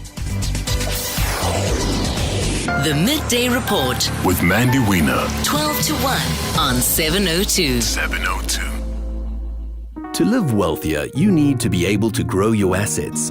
At Standard Bank Private, you get a team of internationally acclaimed financial experts to advise you on local and global investment strategies.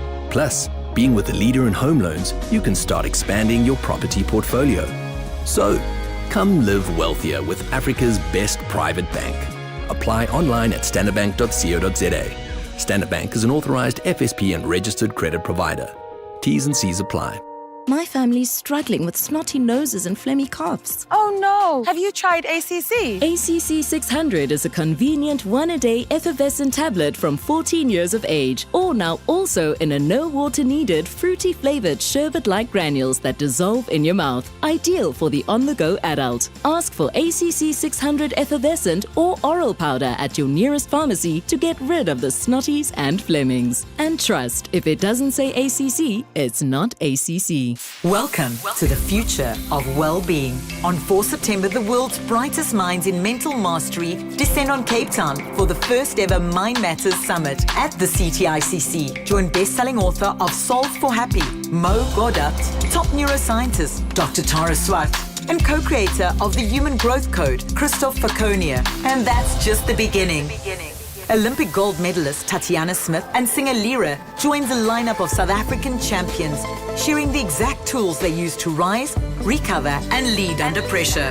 Whether you're a business leader, creative, or game changer, if you're serious about your mental mastery, this day is for you. Clarity, energy, emotional mastery. Mind Matters Summit. Change your mind, change your life. Book now at mindmatters-summit.com. See you on 4 September. Proudly supported by Prime Media Cares. Hanging out with Clement on 702. Let's walk the talk. 24 minutes before 11 o'clock, we're hanging out with DJ Sbu this morning on our Hanging Out feature. And remember, you can also comment on YouTube. There are some of you that are watching us on the 702 YouTube page. I'll read some of you. Yeah, we're waving. Hello. if you're watching us on the 702 YouTube page. We've got some calls, though, on 011-883-0702. Let's start with Sam in Katlehong. Sam, good morning. Yeah. Hey, Tada. Oh, thanks, man. This is Simon in Katlehong. I just want to find out from DJ Sbu. Wasn't he being uncovered by Kabzela? Because I remember, like, for him to come on to FM as Sbu, then there was a show that he used to do with Kabzela, saying, I thought he started from there, maybe even if he went on other courses whatsoever. But, or maybe like, let me put it simple. What role did Kabzela maybe play in his life? All right. Sam in Katlehong, thank you. Thank you. He changed my life. May his soul rest in peace. He changed a whole lot of us' lives. I don't think we celebrate him enough. He's an icon, incredible human being. Gave me an opportunity to always be around him, learn from him. He mentored me. I was always around him. I learned from him. And sadly, when he passed, I was lucky that DJ Fresh gave me an opportunity to be around him. Paul Imnes, who does the afternoon show now, he also gave me an opportunity to be around him, including Fat Joe, Joe Kambule, Mr. Majota. They all just like me. They took a liking to me, and they all just mentored me after his passing. But yeah, he definitely did change my life. TT, you are in Pretoria. Hi. Clement City. Hey, Tada. Sure, Sbuda, oi. Oh, let's have Kunjan. None. So, you know, I remember when you and you got me into trouble for this. I remember when you shut down Britex Rangoon randomly. You announced the day before that tomorrow I'm shutting down Bri. At 6 in the morning. Do you know that no one went to work and no one went to school? I think there's a lot of kids that got warning letters because you just shut it down and everyone was there and the rank was not operating that day. Yeah. So it's just such memories that one cannot forget. But also something very important which shows that you are matured now is that one thing people don't know. I've realized that now you that person I'm sorry, it's okay. I'm sorry, it's okay. You're always saying that now. And I've realized when you say that and it's because of that you stay relevant. Nothing bad can be said about you anymore.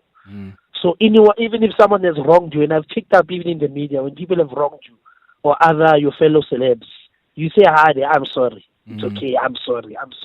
So that's a big thing, and it's big of you. It just shows that you are matured, and I think people should learn that from you. You must always just apologize. Yes. Thank you, bro. Appreciate that. TT. Appreciate the words. Thank you, Titi in Pretoria. Lelo, you are in Kensington. Hi. Hey, how's it, Clement? Hey, Tada. Just a quick one, Hi, Mabuda Kujan. Kujan. I work with this man Monday to Friday, 6 to 9. We are together in the studio, Radio 2000. There's Nachi Damase, there's Fang the Rhythm, Nala Takada, Musedi. And I mean, the thing about Sbu, we do a radio show together now. This man, I have learned so much from him, I really, really have. The thing about DJ Sbu that maybe a number of people who've never met him that they don't know, he is a very, very warm-hearted, open person. He wouldn't mind giving you his numbers. And there's so much to learn from this man. And ever since he joined the station, really, we've been doing wonders, And the first time I spoke to him, I was a 16-year-old. I phoned him. It was on YFM. I was wishing my girlfriend a happy birthday and stuff. And Sbusiso was like, yo, how old is she? I was like, she's 14. He's like, He's like, how old are you? I'm like, no, I'm 16. He's like, Little did I know that, one day I'll be actually working with him.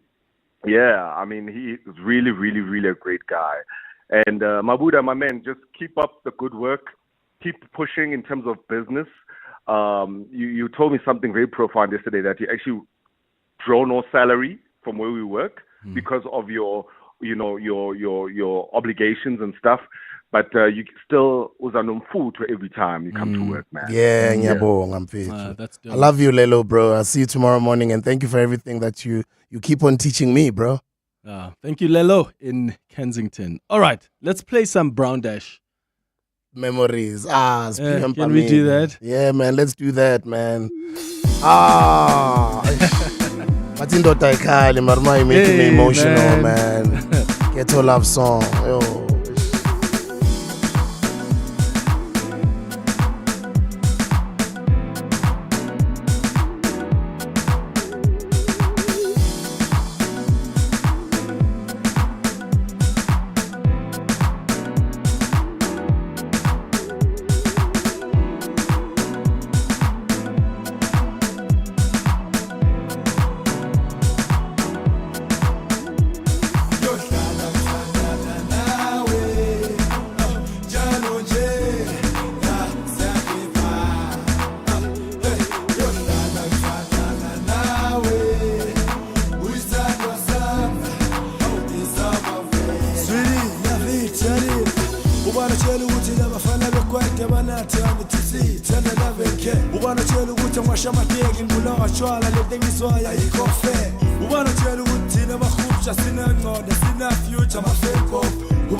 Oh man, this music, yeah, takes you back. Oh, bro.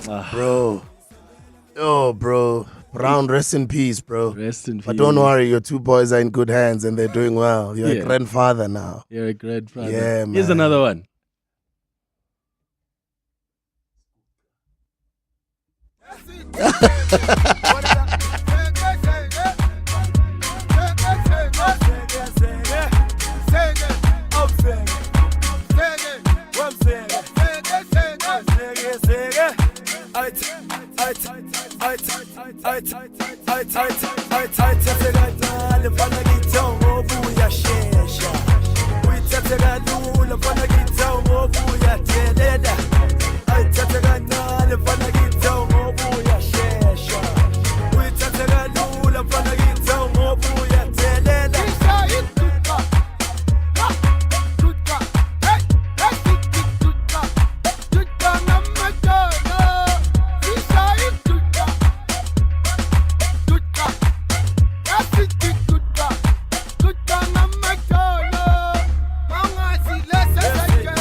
Good morning, Clement. This is Andrew from Kempton Park. Clement, now that you'll be hosting the legend from Ekasi, Mambiza, Tembisa, please ask him, where is Mzegezege, or who is Mzegezege? And is Mzegezege going to be recording soon? We miss Mzegezege. Please. Mzegezege can collaborate with any of the artists. It will always be great. Thank you. Yeah. Sure, How many times have you been asked this question? Every day. Right? When I just walked into this building. Yeah. I probably get it 10 to 20 times every day. Every day. Some people think I am Mzekeze. Umfihle kuphi? He's a businessman. Will he record again? He's got a brand new kitchen. It's called Mzek's Kitchen. Oh, but, yeah. But it's funny. It's in Santin. It's a Tembisa. This is Santin, but it's online, by the way. It's only on Uber Eats online. But geez, man, Makadzi has been speaking to me with her management. Butisbu. I would like to do an EP. Limzagezege. So you never know. He might just put out an EP with Makadzi very soon. Okay. We hope so. I hope so too. I miss him. We miss him. Yeah. We miss him. The time flies. You know, Clement, that song is 24 years old. 24, bro. Somebody who was born during that song, who was a kid javeling that song, is now 24 years old. Yo. That's music, eh? That is so hectic. Yeah.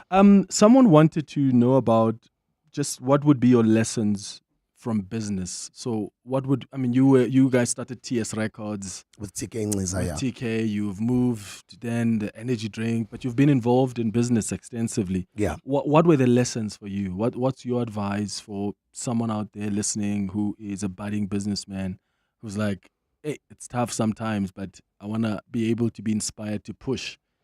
There's people who would trade with a business and they wouldn't care what the name of their business is. Trading 45 Zamogutle, whatever. They can invoice at the end of the month. But you've got other people who are building a business and a brand. So if you can build a brand, and if you look after the brand can look after you. I don't remember the last time I released music or I had a hit record or a top 10 record, but wherever I go, I get a lot of love from South Africans and I appreciate it. And I'm also still able to produce other things, to put out other things, to get calls, people offering me work, right? This morning as I'm walking in here, I got a call from the JSE. They're offering me work. So I'm still today, and I don't want to use the word relevant. It sounds so cliche, but it's because I've been able to look after this brand that me and TK, when we were young, were intentional to say, we're going to build a DJ Sbu. Socially responsible. He dresses like this. It's the type of music he makes.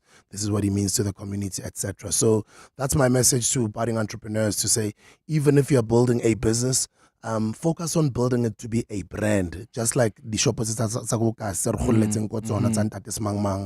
mean, Tate Maponya, he's no longer around, but the Maponya name will live on for generations to come. So that's my advice, and I'd say those are some of the things that I've learned, being built to be, having built this DJ Sbu brand. Mina Sbusiso, Sbusiso Leope, but I represent the DJ Sbu brand, which I look after. Sometimes even it goes through a lot of problems and mess, and I have to do damage control, etc. But it's a brand and it stood the test of time, and it looks after me, it pays my bills. Absolutely. Let's go to some calls now. 011-883-0702. Tato, you're calling from Ilovo. Good morning. Hey, Sergeant, Sbusiso. Sure. Morning. Grootman. Sbusiso. Why did you change your voice a little bit there? How you don't sound like that? What are you talking about?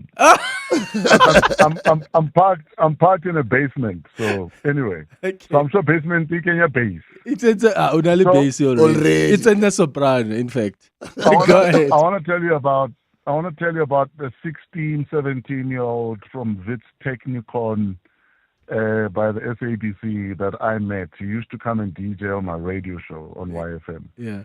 And I mean, he used to compete with the other DJs, the other kids. I mean, there's a ton of kids that came through that radio show.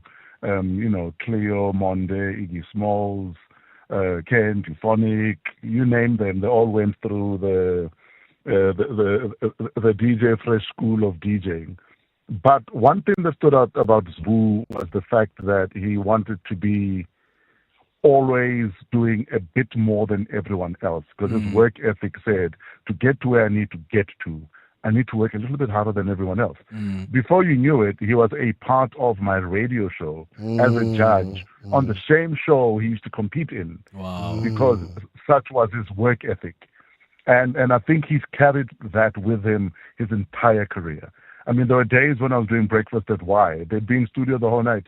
at 5 in the morning, Sbu's waiting for me in the basement. We just cooked this. It's the brand new brown dash. It's the brand new zege zege. Yeah. But such was his work ethic, and he's maintained that. Wow. And I think if we can learn something from Sbu is, yes, we might all be doing the same thing, but I will outwork you because such is my work ethic. And we can all learn from that.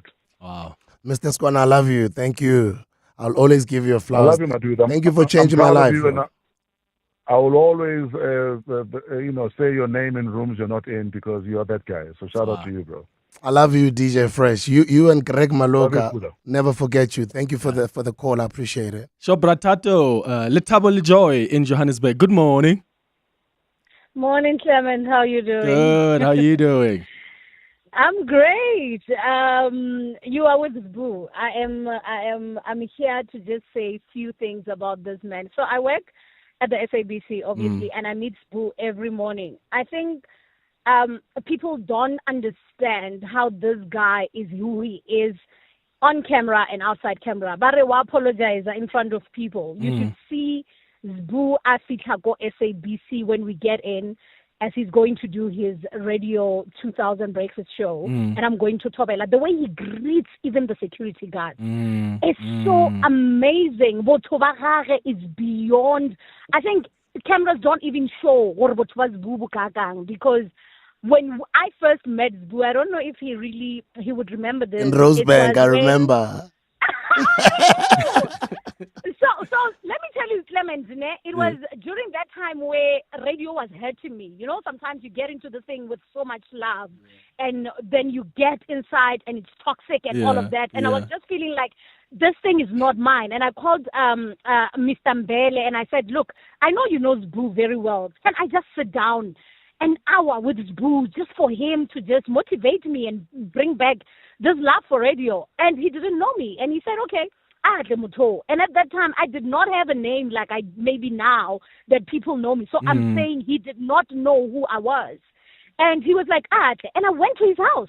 And I sat there all by myself. The person who introduced me to him was not even there. And he took his time and we just spoke radio for 2 hours. It wasn't even an hour. And from there, I knew that I really wanted this thing so much. So, honestly,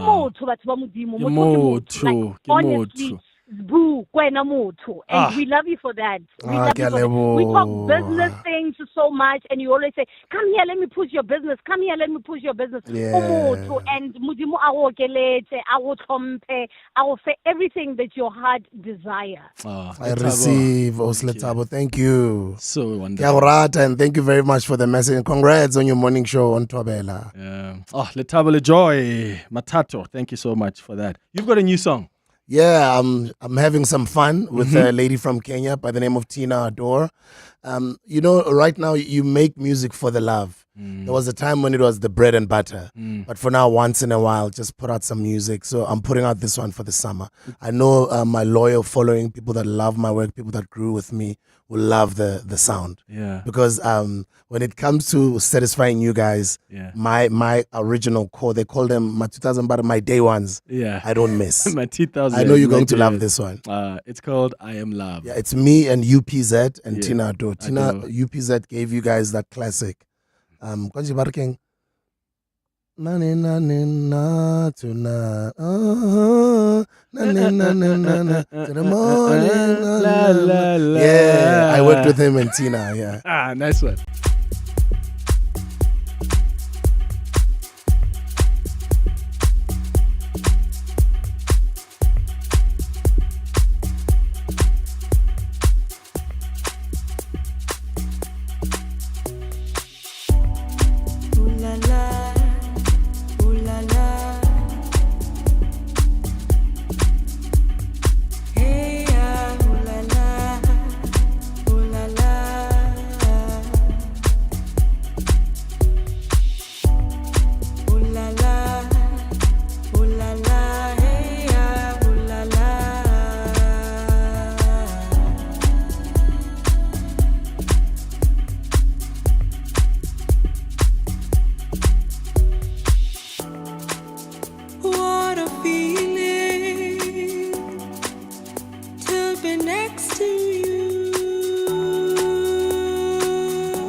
what you mean to me.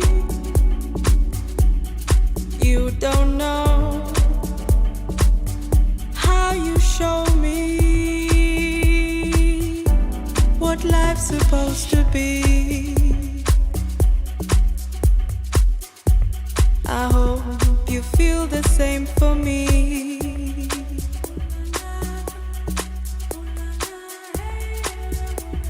Because of you, I know love, I want love, I feel love, I am love.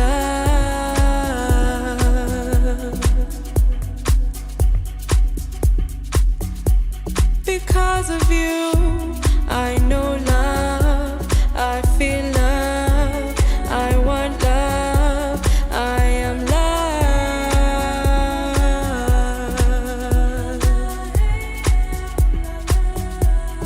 They don't have to know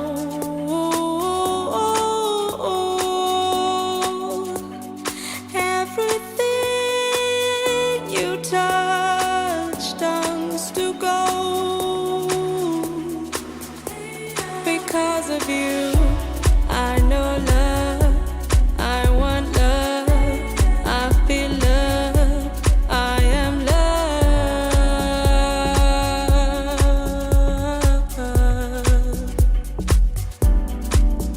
Elevated, you're the color to my picture.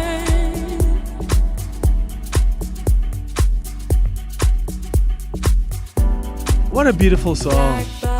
There's dignity with the songs you make. Like, and I don't know how to say it. Like, it's not. And I'm not suggesting other songs are pedestrian. Hear me. I'm like, there's like you listen to it. It's like it makes so much sense. It's so dignified. God is good. God is good, and I hope you guys are gonna love it this summer. I can't I'm wait. gonna go to Kenya. I'm gonna go shoot a music video with her. Yeah. And then I'll invite her to the country to come and do a media tour with me. Yeah. And then just for the guys that keep on saying, when are you putting out music? Yeah. Yeah. Well, here's something from DJ Sbu. Well, Sbu, thank you so much for coming through, man.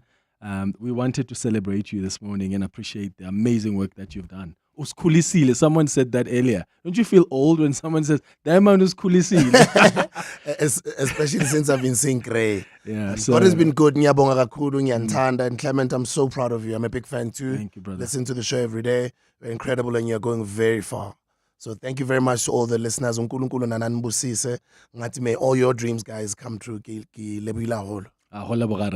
It's 11 o'clock. Do not be fooled. Smoking kills. Across the globe, more than 8 million people die of tobacco-related diseases every year. During the broadcast of this radio advert, which is only 60 seconds, 16 people would have died from tobacco. Quit smoking and vaping. If you cannot resist this lethal habit, please protect non-smokers and children. Do not smoke or vape in public places or near children. Inhaling any tobacco product, whether through smoking or vaping, can cause cancer, birth defects, heart, lung, and oral diseases. All tobacco and related products are harmful to your health. This message is brought to you by the National Department of Health.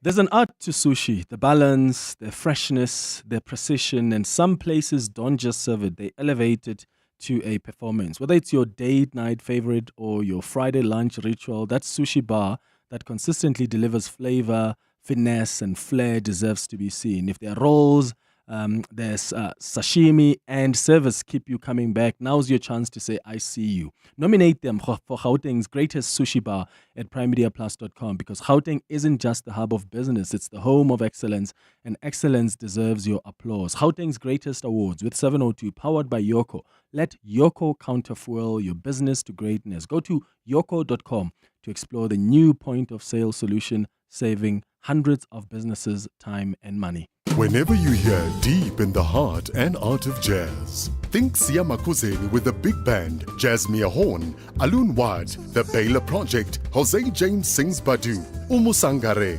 Esperanza Spalding, Michelle Dugiocello, Elaine, Tezo, Munei, Mondli Ngobo, and many other spectacular icons. Think Standard Bank Joy of Jazz Festival, 4 stages at the Sandton Convention Center, 26th, 27th, and 28th September, and take me there. Book via Ticketmaster.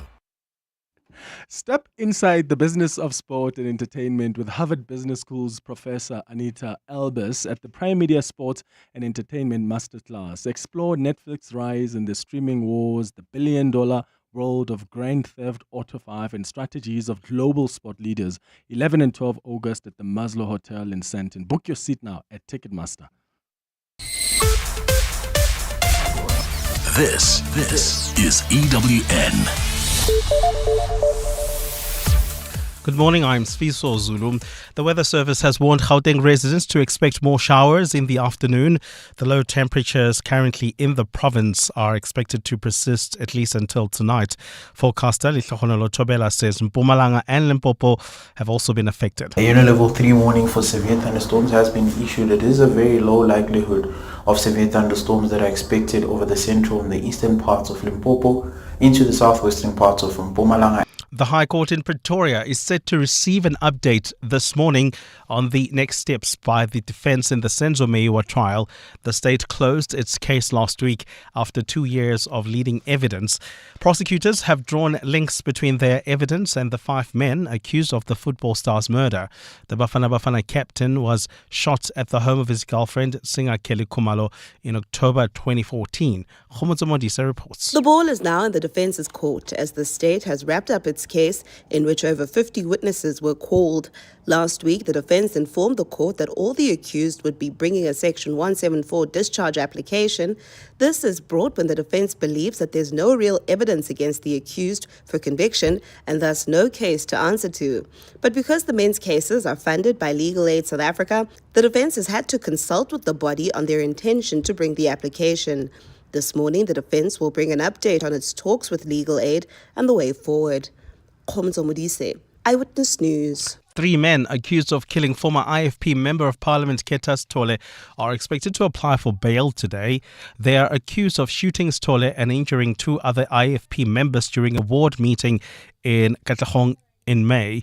The trio, facing 1 count of murder and 2 of attempted murder, will appear before the Palm Ridge Magistrates Court. Tabiso Goba reports. Khethokuhle Sithole, Dando Ximba and Bhekuhle Sithole are alleged to be behind the assassination of Khetha Sithole. At this stage, it is unclear whether the 3 men with the Sithole surname share any relation. The accused trio initially abandoned their bail applications, however they've since changed their minds. IFP Gauteng leader Bonkosi Dlamini says the party wants to know the truth. We are interested because why should you choose an IFP meeting to kill an IFP leader in the IFP meeting? What is your motive? The IFP says the 2 members who were also shot during the incident have been released from hospital and are recovering from home. Tabiso Goba, Eyewitness News. Gold is trading at $3,378.12 an ounce. The rand is trading at 17.74 to the dollar, 23.72 to the pound, 20.71 to the euro. Brent crude oil is at $67.44 a barrel. And in the traffic, we've got delays on the N1 North in the Paulshof area due to an accident right near Rivonia Road. Delays as you come out of Winnie Mandela Drive while traveling on the M1 South towards Harton. More traffic volumes coming out of Melrose. Please be on the lookout there. A cloudy day in store for Gauteng with scattered showers and thunder showers expected. The temperatures will peak at highs of 15 degrees. The top story in EWN this hour. The Weather Service has warned Gauteng residents to expect more rain in the afternoon. EWN, in touch, in tune and independent. For the latest, visit ewn.co.za or download the EWN app. Gauteng's greatest awards with 702, powered by Yoko. Your favorite local business could be a Gauteng legend. Nominate them now on primemediaplus.com. You're with Clement Manyathela On 702. Let's walk the talk. Streaming on the Prime Media Plus app. DSTV channel 856, 92.7 and 106 FM.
8 minutes after 11 o'clock. Dumelang, welcome to the third and final hour of the Clement Manyathela Show. Thank you so much for staying with us, and thank you for showing DJ Sbu some yeah, I'm being naughty there. Thank you for showing DJ Sbu some love. Oh, what a consistent man. What a talent.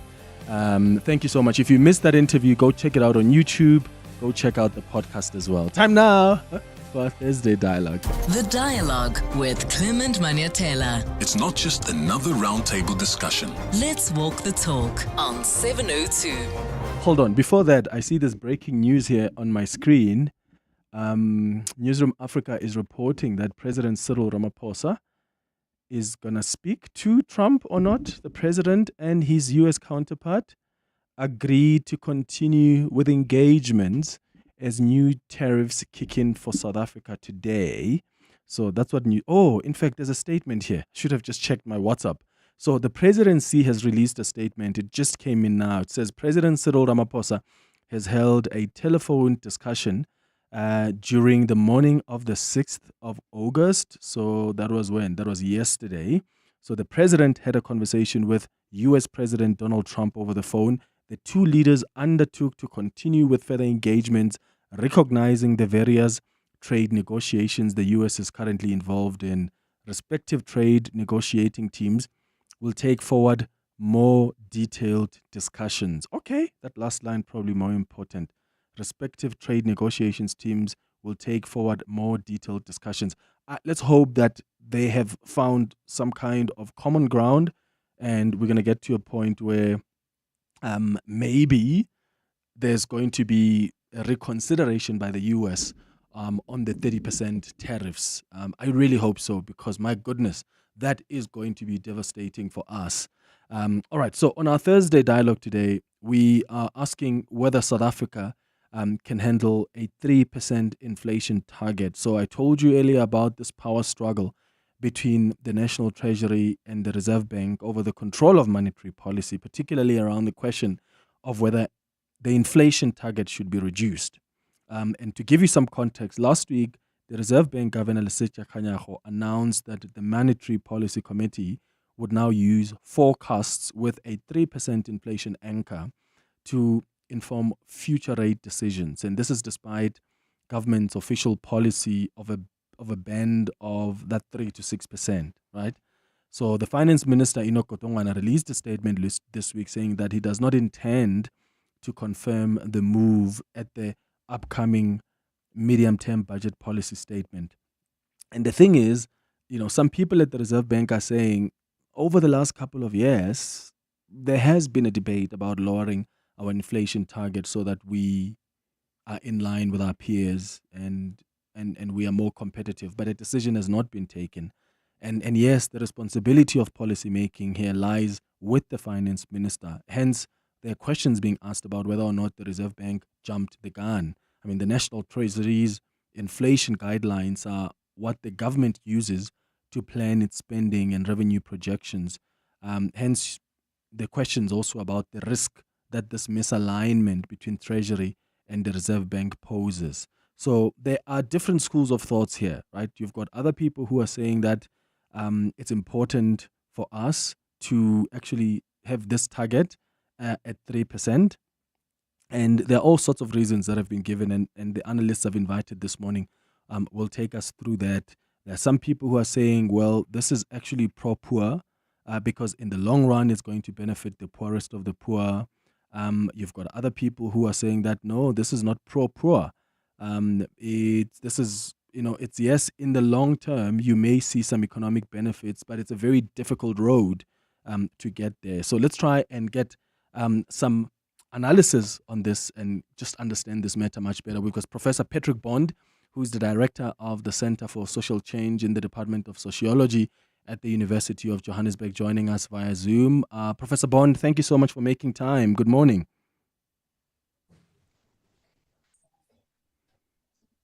Hello, Professor Bond. Can you hear us? Minded academics. We always forget unmute.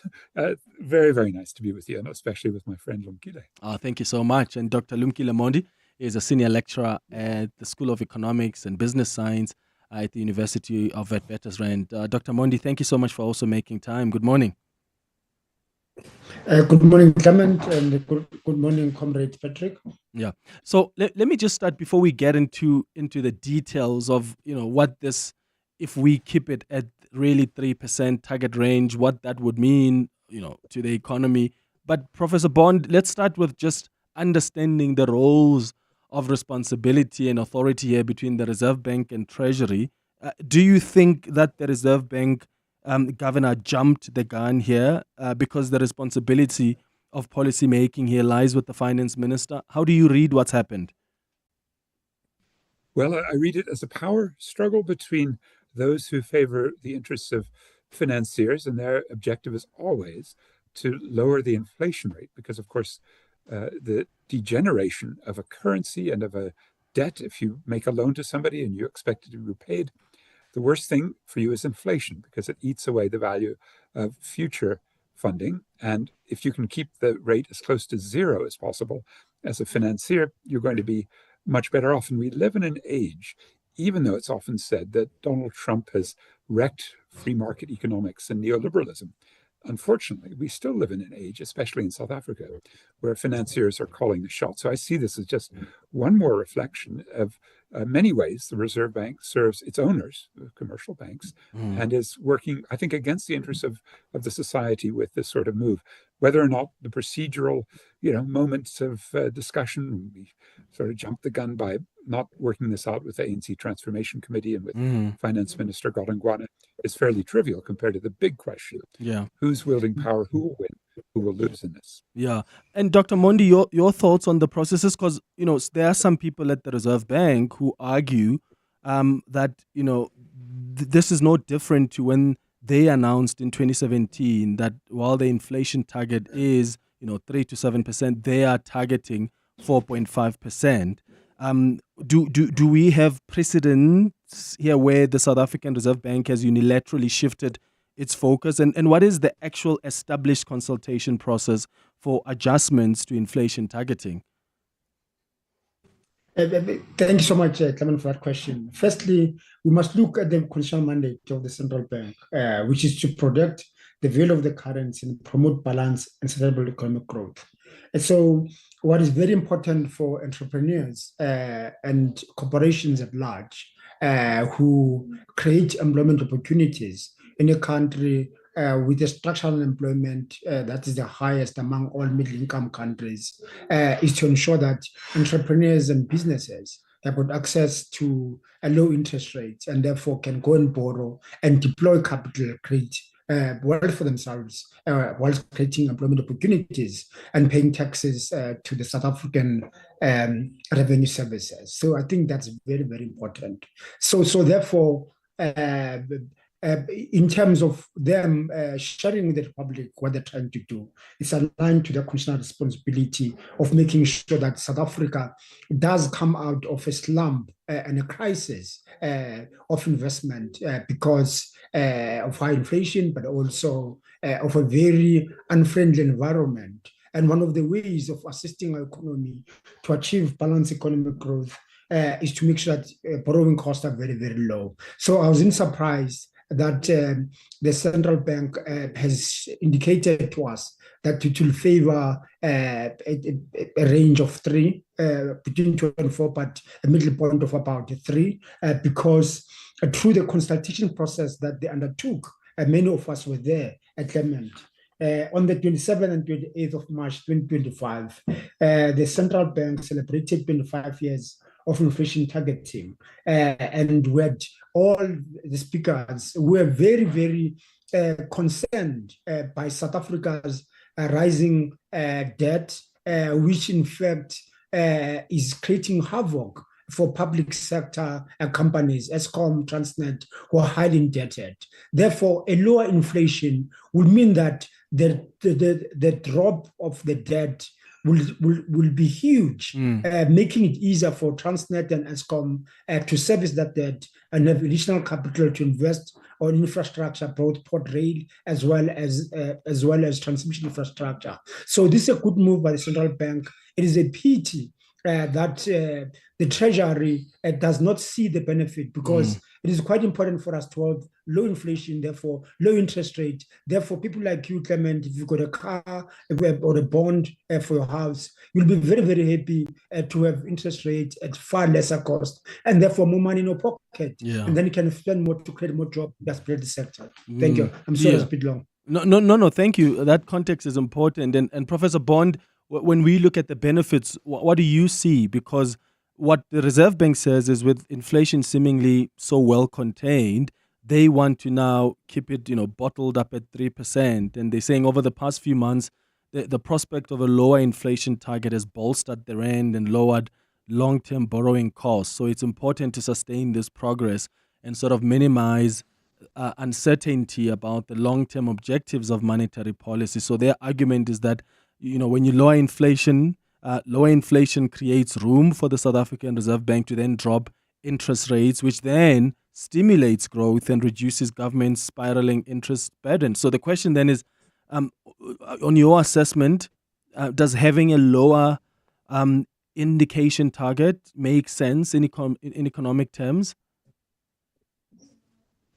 No, it doesn't, Clement. And the reason is, I think Lumkile would agree, that we're just skipping one crucial step, which is that when you want to go from the current band of 3 to 6% down to a 3% target, you have to first raise the interest rate to lower the effective demand, to lower the pressure on prices. That's the basic logic of what we call monetarism. That's the philosophy of our central bank. It's an old-fashioned philosophy. Milton Friedman from the 1970s sort of won the battles against the people called the Keynesians, who didn't really mind higher inflation so long as it was job creation and growth. And because these monetarists, and I happen to work in the Federal Reserve in the US for the most brutal monetarist, his name Paul Volcker, and in 1979 he put the interest rate way, way up, exactly to bring the inflation rate lower, to have a sort of early version of this inflation targeting. And the result was, I think I'll say it openly, Paul Volcker, my boss, killed more Africans than Cecil Rhodes and King Leopold of Belgium put together, because he started the third world debt crisis with this very high interest rate. Do we have extremely high interest rates in South Africa today? Absolutely. Lumkile, you can't disagree. The current central bank rate, 7%. The current prime rate, if you're a big business customer, you pay 10.5%. The inflation rate is 3%. So that kind of spread, that difference between what is the nominal, that outstanding interest rate we're all paying, and the inflation rate, which would make it easier to repay. If it's a prime rate, you're 7.5%. That's unbelievably high. And in fact, we have one of the highest in the world among the middle income countries. We're fifth of about 40 middle and upper income countries. Now, what that means is, in order to get to that 3% target, you're going to have to have a higher interest rate to keep the pressure from building, that is effective demand. And I don't think our economy can stand much higher interest rates. We need to put on exchange controls pronto, and therefore lower the interest rate. That's the only way to prevent the capital flight that would come if we had lower rates. And what do you... Let me yes, you can come in there, Dr. Mondi. If you can allow me. So, Patrick will remember Shakespeare. One of the things, none of the books, it talks about there is a tide in the affairs of men, taken at the end of which leads to fortune. So what the Reserve Bank is seeing here is seeing an economy that if it grows at 1.2%, it will have done very, very well. So growth is really poor. It's not job creating. And secondly, we're in an environment whereby the inflation also, as you correctly pointed out, is at about 3%. So this is the tide, and we need to take this tide now when growth is low, when inflation is low, and to anchor this target so that interest rate can come down at a much rapid pace than they have. Remember, the last meeting they cut interest rate because there's that window.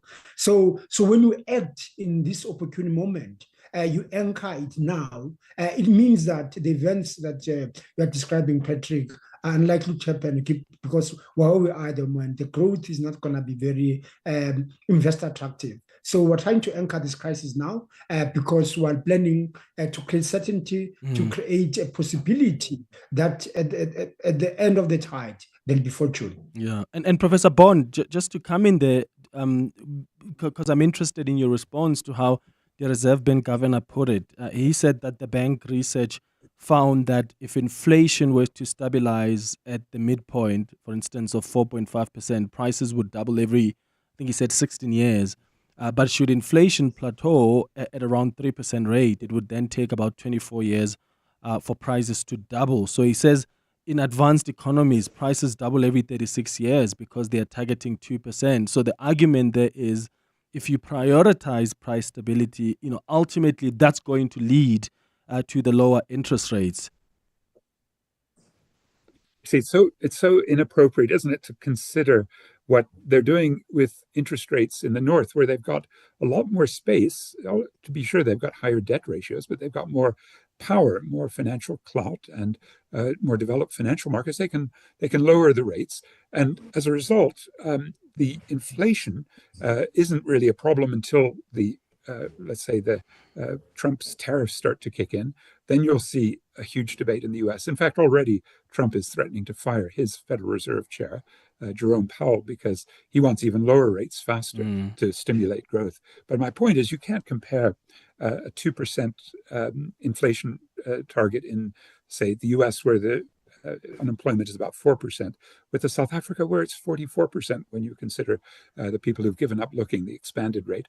We desperately need growth, and growth of a particularly high quality sort, labor intensive growth that meets basic needs. And with the high interest rates, that's just not what we're going to get. We're going to be paying much, much higher interest burdens for our fiscal policy. We're going to be, as we are now, spending more on the interest repayments than we are on our education and health. We're making big cuts. We're also, unfortunately, under the thumb of the International Monetary Fund. And I just read what the IMF said this morning. They've issued a new statement, not about South Africa, but about Eswatini. And they're trying to make them raise the interest rate there. And they're saying, shoot for the South African rate. That's a much better one.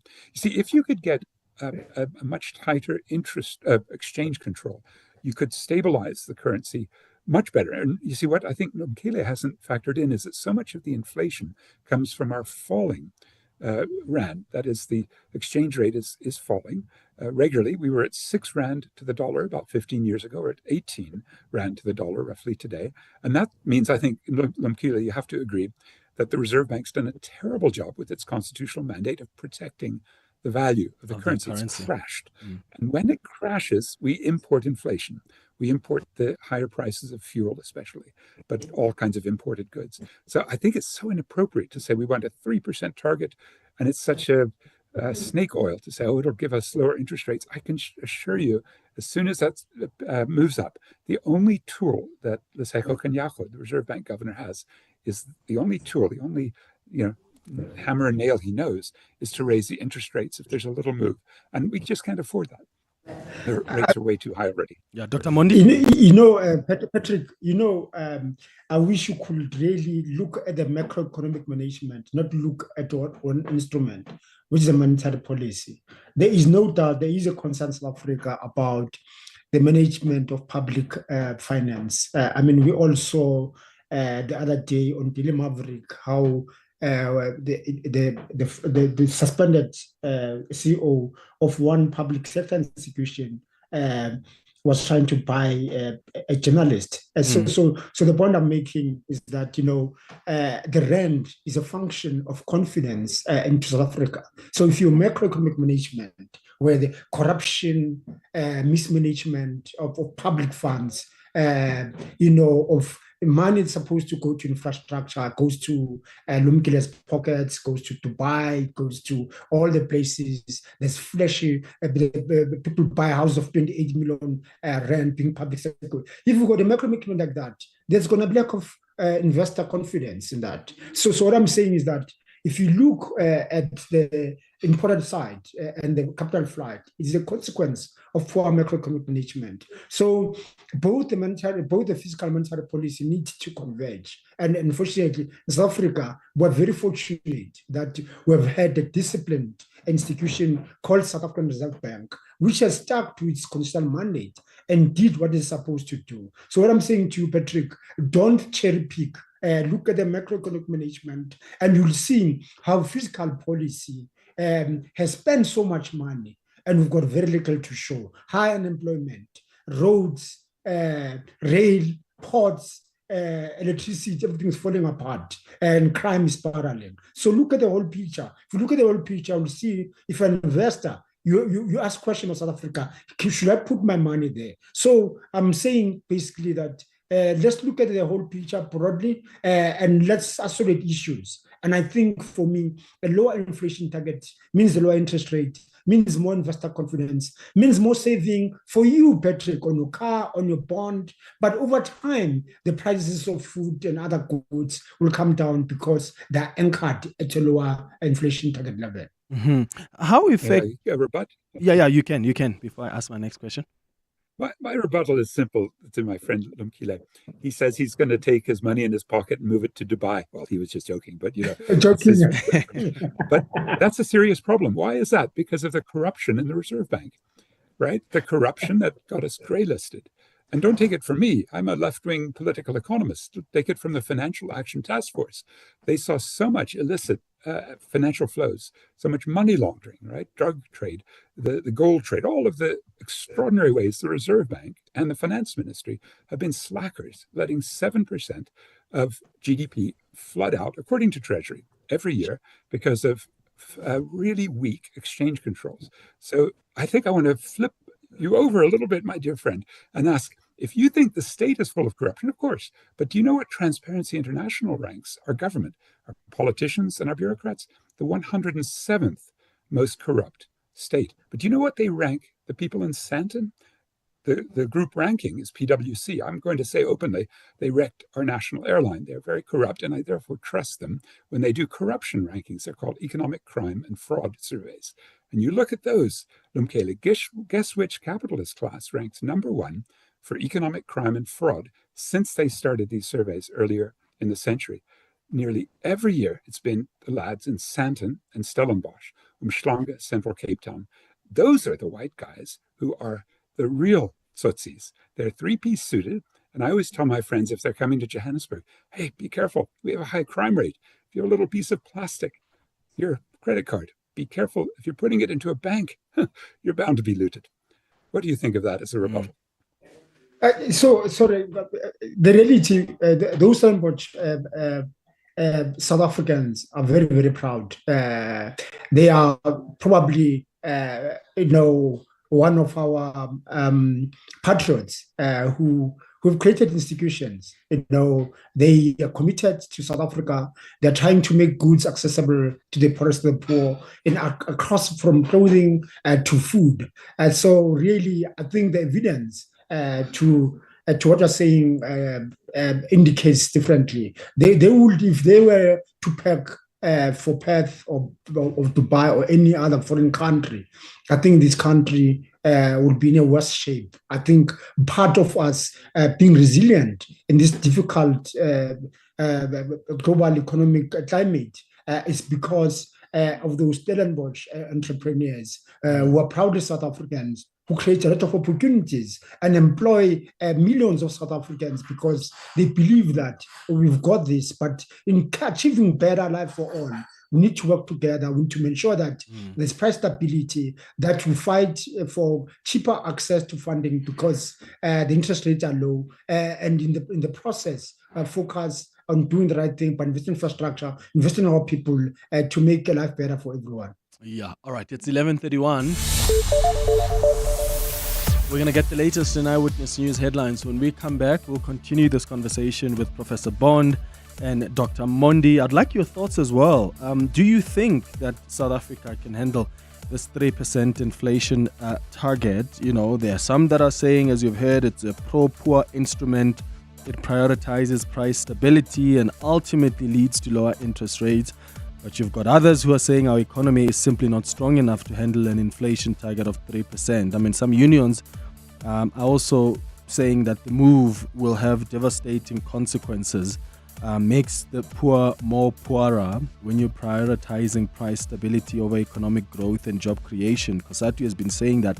That's why they've been pushing for the Reserve Bank mandate to be expanded to include that.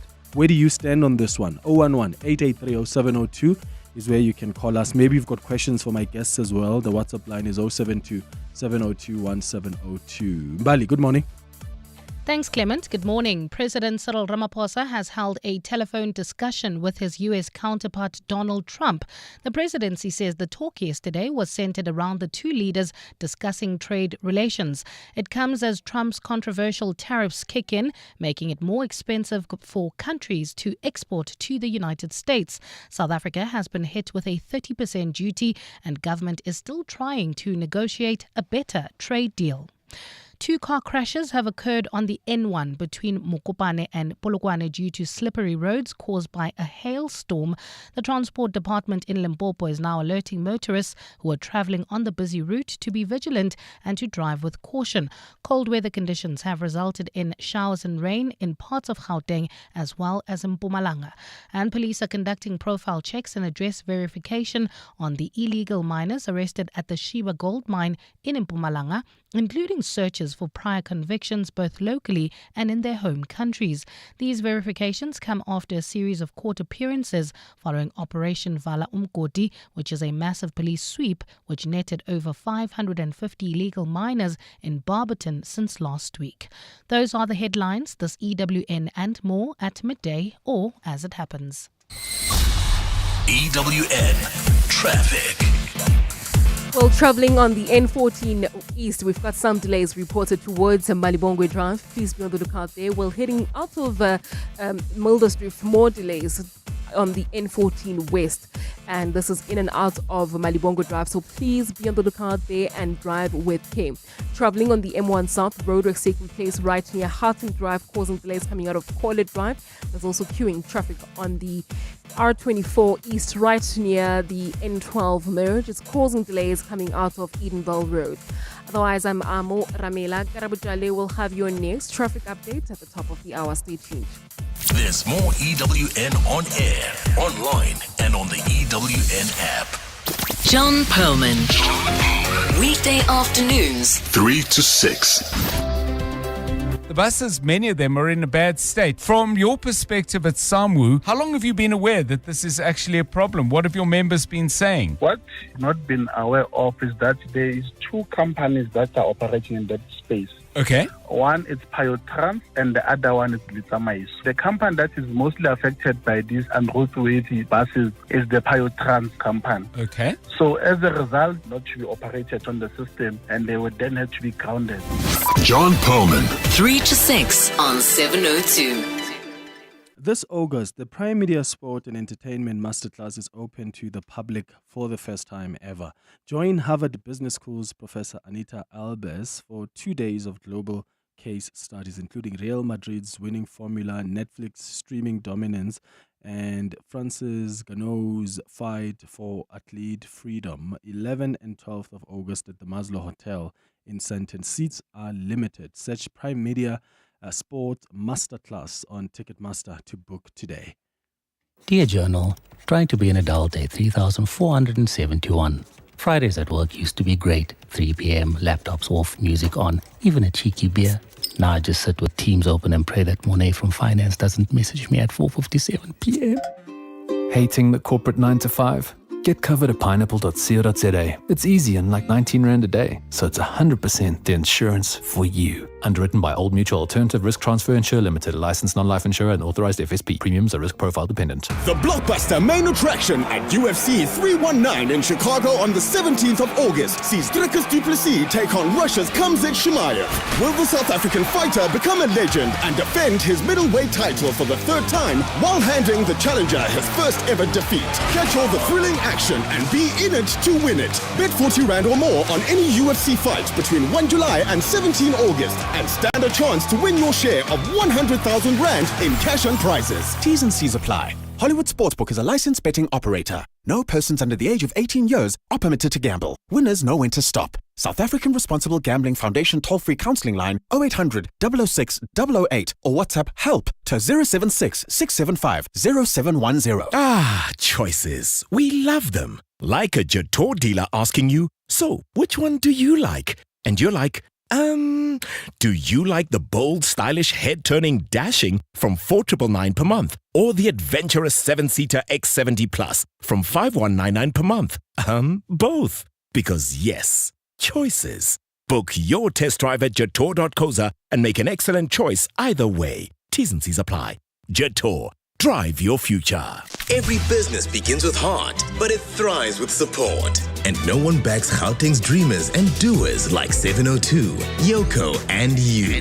Gauteng's greatest awards with 702 and Yoko are back to recognize and celebrate the local entrepreneurs making life better.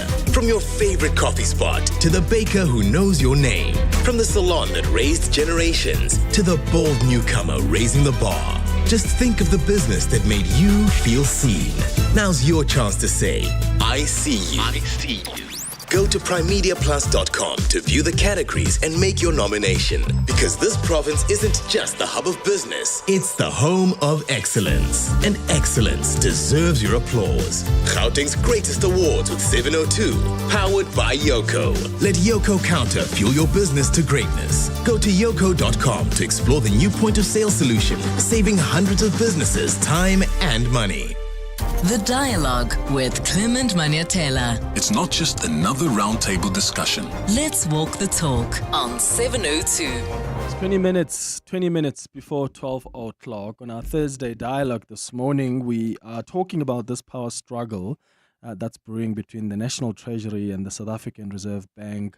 And this is over monetary policy, particularly around the issue of whether the inflation target should be reduced. The Reserve Bank governor announced a week ago that the Monetary Policy Committee would now use forecasts with a 3% inflation anchor to inform future rate decisions. The Minister of Finance came out and said, well, I don't intend to confirm this move at the upcoming medium-term budget policy statement. So did the Reserve Bank governor jump the gun here? I know there's an argument that, well, this is not the first time that the Reserve Bank does this. There was a time in 2017 when, in fact, there was an announcement made that there would be the Reserve Bank would be targeting a 4.5%, and that is still, as long as that is still within that teacher band.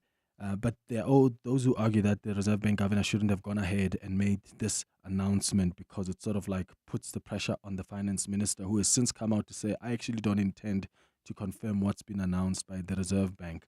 Where do you stand? Your thoughts on 011-883-0702, your WhatsApps on 072-702-1702. Hi, Clement.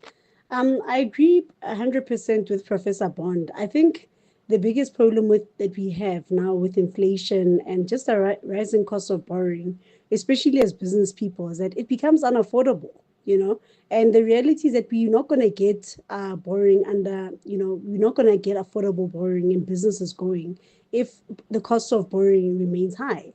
So we actually do need to look at reducing the interest rates significantly, because we, as business people, we are suffering. We're the ones who have high debt service costs to service debt and business debt. This is Koketso from Joburg. Thank you very much, Koketso, for that. On YouTube, Coffee says, hi, Clement. Great show with Professor Patrick Bond and Lumkile Mondi. In addition to the constant depressing political debates, I think we should do this bi-monthly debate sessions on South Africa's economy. It just helps a lot. That's Coffee there on YouTube. I've got some more WhatsApp voice notes that are coming through before I go back to Professor Patrick Bond and Dr. Lumkile Mondi. Hi, Clement. This notion that the Reserve Bank's policy must be geared towards creating jobs, it's a fallacy, because just like government can't create jobs.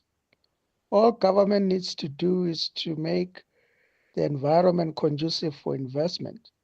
And that's what the Reserve Bank is tasked to do, to make the currency stable, the rates manageable, so that investment can take place.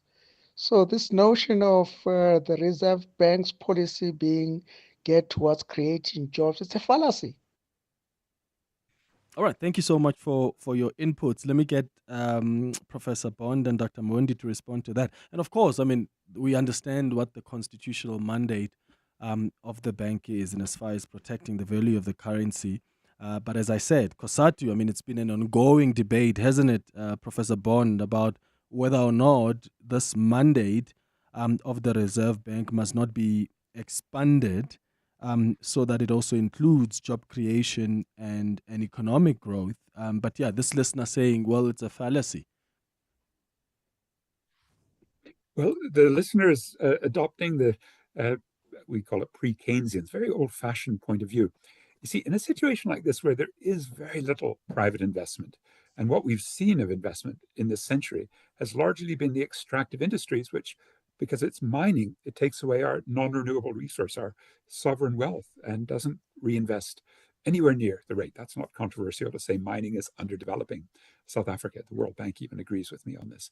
And the point is, if that's the only investment we're getting, we're going to have to rely much more on the state. And so your WhatsApp voice note caller has really misunderstood our current situation. The private sector is sick. It's taking its money out of the country. Just watch Magnus Hastings' columns. You'll see what I mean. All the tricks they have to get rich white people's apartheid era loot out of here. We've got to stop that. Tighter exchange controls. And then the state should kick in. With what? I mean, there's so many things to do in this country, especially climate proofing, especially making our cities, our bridges and our roads, our housing, our stormwater drainage much, much stronger. We're going to have to be doing that. We need more irrigation systems in rural areas where droughts will become more problematic. So those are the things where I think concrete public work projects, which will pay for themselves, have to be invested in. And we have an ideology of a sort of shrink the state. We do have a lot of civil servants. We have about 2.1 million altogether, and that's a big chunk of the formally employed workforce. So your caller is absolutely wrong. The state does create jobs. But I think we're at a stage where maybe the national dialogue will help, maybe not, where we can actually say, no, you're still failing to put the right jobs, the fill the nurses, fill the teachers, fill the police service, fill up a civil service that can serve society. Because right now, the service delivery protests, the crises, I live in a place, Melville, right, very close to my school, UJ, and to Wits, and we don't have water many nights because our water system's falling apart. So these are places where if we had a stronger fiscal policy with lower interest rates, not what I'm sure will happen, higher interest rates if you have a lower inflation target, then we could actually get around to spending more of the money now being paid to the bankers, the bondholders, in interest and spending it on real things. Yeah. Dr. Mondi, your response?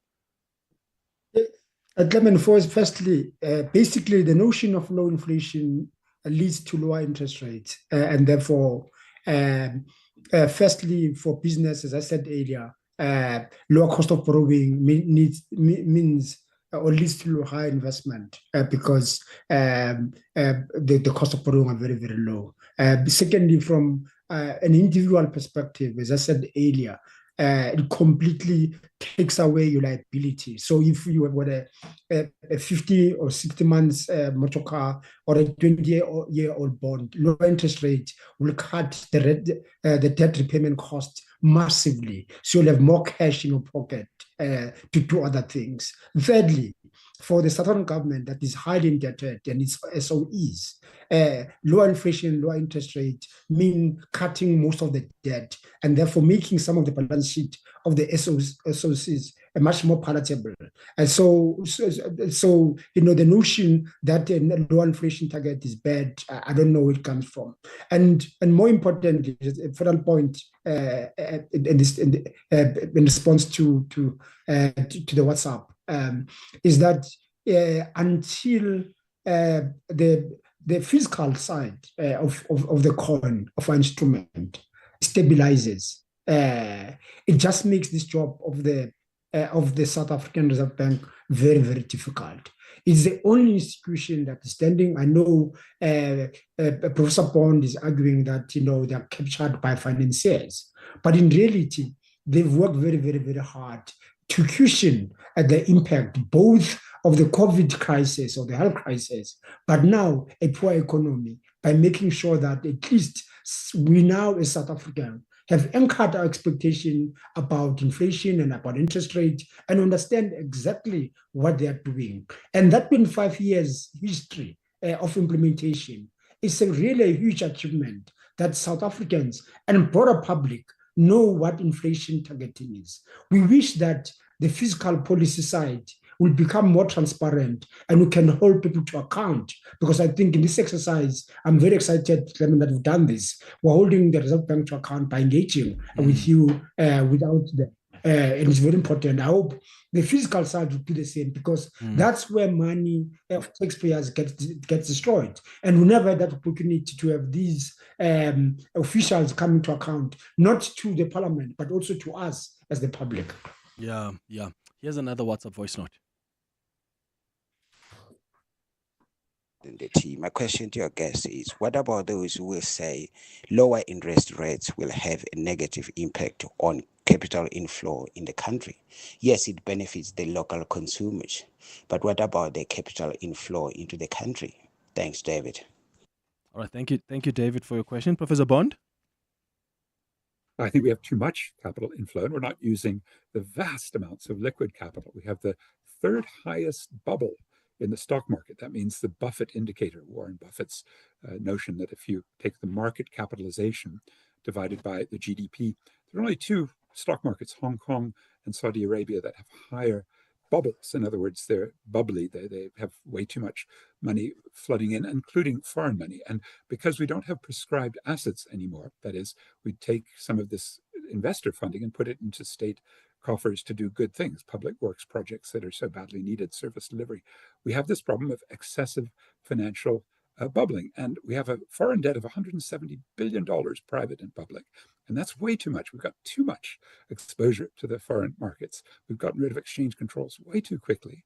And I would say, just as a point again to my friend Lumkile, that we've seen the inflation rate go above the band, currently 3 to 6, not the 3 target, but the 3 to 6, so above 6% on 3 occasions. And I can tell you each time, Lumkile, we've had vastly excessive interest rate increases, 2001, 2007, and 2022.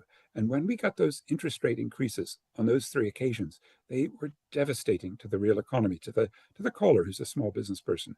We've only had an inflation rate below 3% on 2 occasions on a sustained way, 2004-5, and actually only briefly in 2020 because of COVID. The demand just crashed, so inflation went down. And I don't think we're going to ever get below 3, and that target of 3, then we'll just push the interest rate up. I don't know how Lumki keeps advertising that a low target gives you a low interest rate, because all the evidence is that as soon as you breach that 3% target, which, as I say, has basically been the entire time with 2 exceptions since 2000, then the Reserve Bank governor, he does what they always say. It's a nice joke. They take away the punch bowl just as the party gets going. You know what that means. If you get a little vodka in that punch bowl, well, they're going to take it away. You're not going to have a nice party because inflation's going up. That's their job. They see it. Take away the punch bowl just as the party gets going. And we desperately need our party to get going and stay going. Dr. Mondi? Patrick, being selective about those 3 episodes that you've described, you should have also have added to that, from the 2008 up to about 2011, we had over 6% cuts in interest rates and a massive surplus, which had been left by the Mbeki government in our budget, which basically went to waste. So I'm just saying that, let's be objective and talk about an institution that's functioning, an institution that is able to put its constitutional mandate in South Africa's interest at heart. So this push of 2% is really to ensure that the price stability is achieved, that we don't have unexpected price increases as we've seen in the past, except of course it is an event like a climate change event, which you've just mentioned. Beyond that, we can plan according as household on our budgeting, because we know that our prices, the worst they can go up is 3%, and the interest rates in that are going to be very volatile. If you've anchored it at a lower level. So the notion, why are people scared of a low inflation, which is good for everyone? Why are people scared of low interest rates, which are good for everyone? They are scared because we don't want to have a stable and functioning macroeconomic economy that can grow beyond the 1.2% we've got because our interest rates are low. Therefore, cost of borrowing are very, very high. That interest rates are low because, inflation is low, and then cost of borrowing is very, very low. But secondly, that many South Africans have got more cash in their pocket because interest rates are low. So these are the things that we want to do, and I'm hoping that we can really come to the South Africans and work with the Reserve Bank to get inflation down, because it is good for me, it is good for you, Patrick, it's good for you, Clement, and it's good for everyone. And then when we look at the response, given this power struggle, Professor Bond, how have the bond markets and even other indicators responded to the Reserve Bank's sudden emphasis on this 3% target, and to what extent do you think these moves reflect the expectations of the upcoming fiscal policy alignment or even misalignment? Well, it's a lot of misalignment going on, but I think the bond markets I don't trust because they're very speculative, they're bubbly, they're full of corrupt financiers who move money in and out to basically make short-term profits. But if I look not just at what Lumke says, which is the 2007-8-9 period, where particularly after the G20 formed in October 2008 as heads of state, and they all said we're going to have lower interest rates, we're going to have more bailouts because we had a world financial crisis. So that's why the interest rates then did come down, and inflation wasn't a big deal after 2008. The second time was COVID, which was a time when, again, the whole world in G20 led it. Now we're hosting the G20, and it was an emergency, and basically everybody said, no, you can have higher deficits and you can have a much lower interest rate. So that's when we had that very nice period of low interest rates from about April 2020 until early 2022. And the third time, I think, is now because we're desperately now in need of that sort of stimulation. Why? Because of Donald Trump, because of the absolute chaos that his totally irrational tariffs are imposing on us all. So don't give up the idea that we could have a more democratic Reserve Bank. It was one of the huge debates in the time of the Constitution. Will it be independent, or can we get some accountability and democracy? And if we can do that, your show is a good step in that direction with this wonderful debate with my old friend, Lumke. Democratic Reserve Bank, Mr. Dr. Mondi, is that what you see? That's what you have. I mean, as I said, Clement, that, this process, we're all engaged. We had on the 27th, 28th March, we had this conference in Cape Town, where we're looking at the 25 years, what we've learned of inflation targeting and what's to be done. And the governor and the Reserve Bank, they go out through various fora to consult to the general public and tell them what they're doing, how they can do it. And I've yet to see the Minister of Finance going down to that level and talking to South Africans about why we need so much for Transnet or Eskom and what happened to the money between 2009 and 2015, which the State Capture Commission talked to. So it is that level of transparent accountability that makes the fiscal side a shame, given how transparent and how accountable the central bank is and how open to engagement it is, despite the criticism and all the bad words are used against the governor.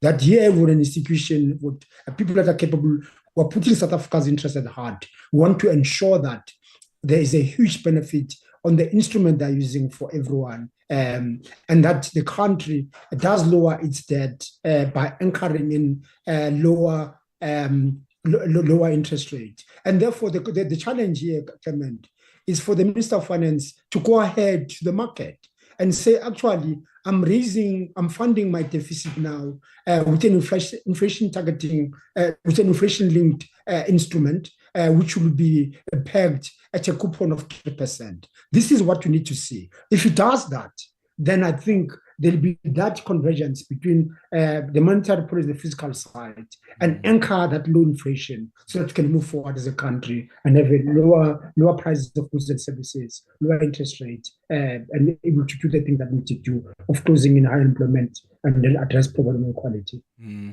Well, Professor Patrick Bond and Dr. Lumke Mondi, really enjoyed the debate. Thank you so much to both of you for making time for us. It's 3 minutes now before 12.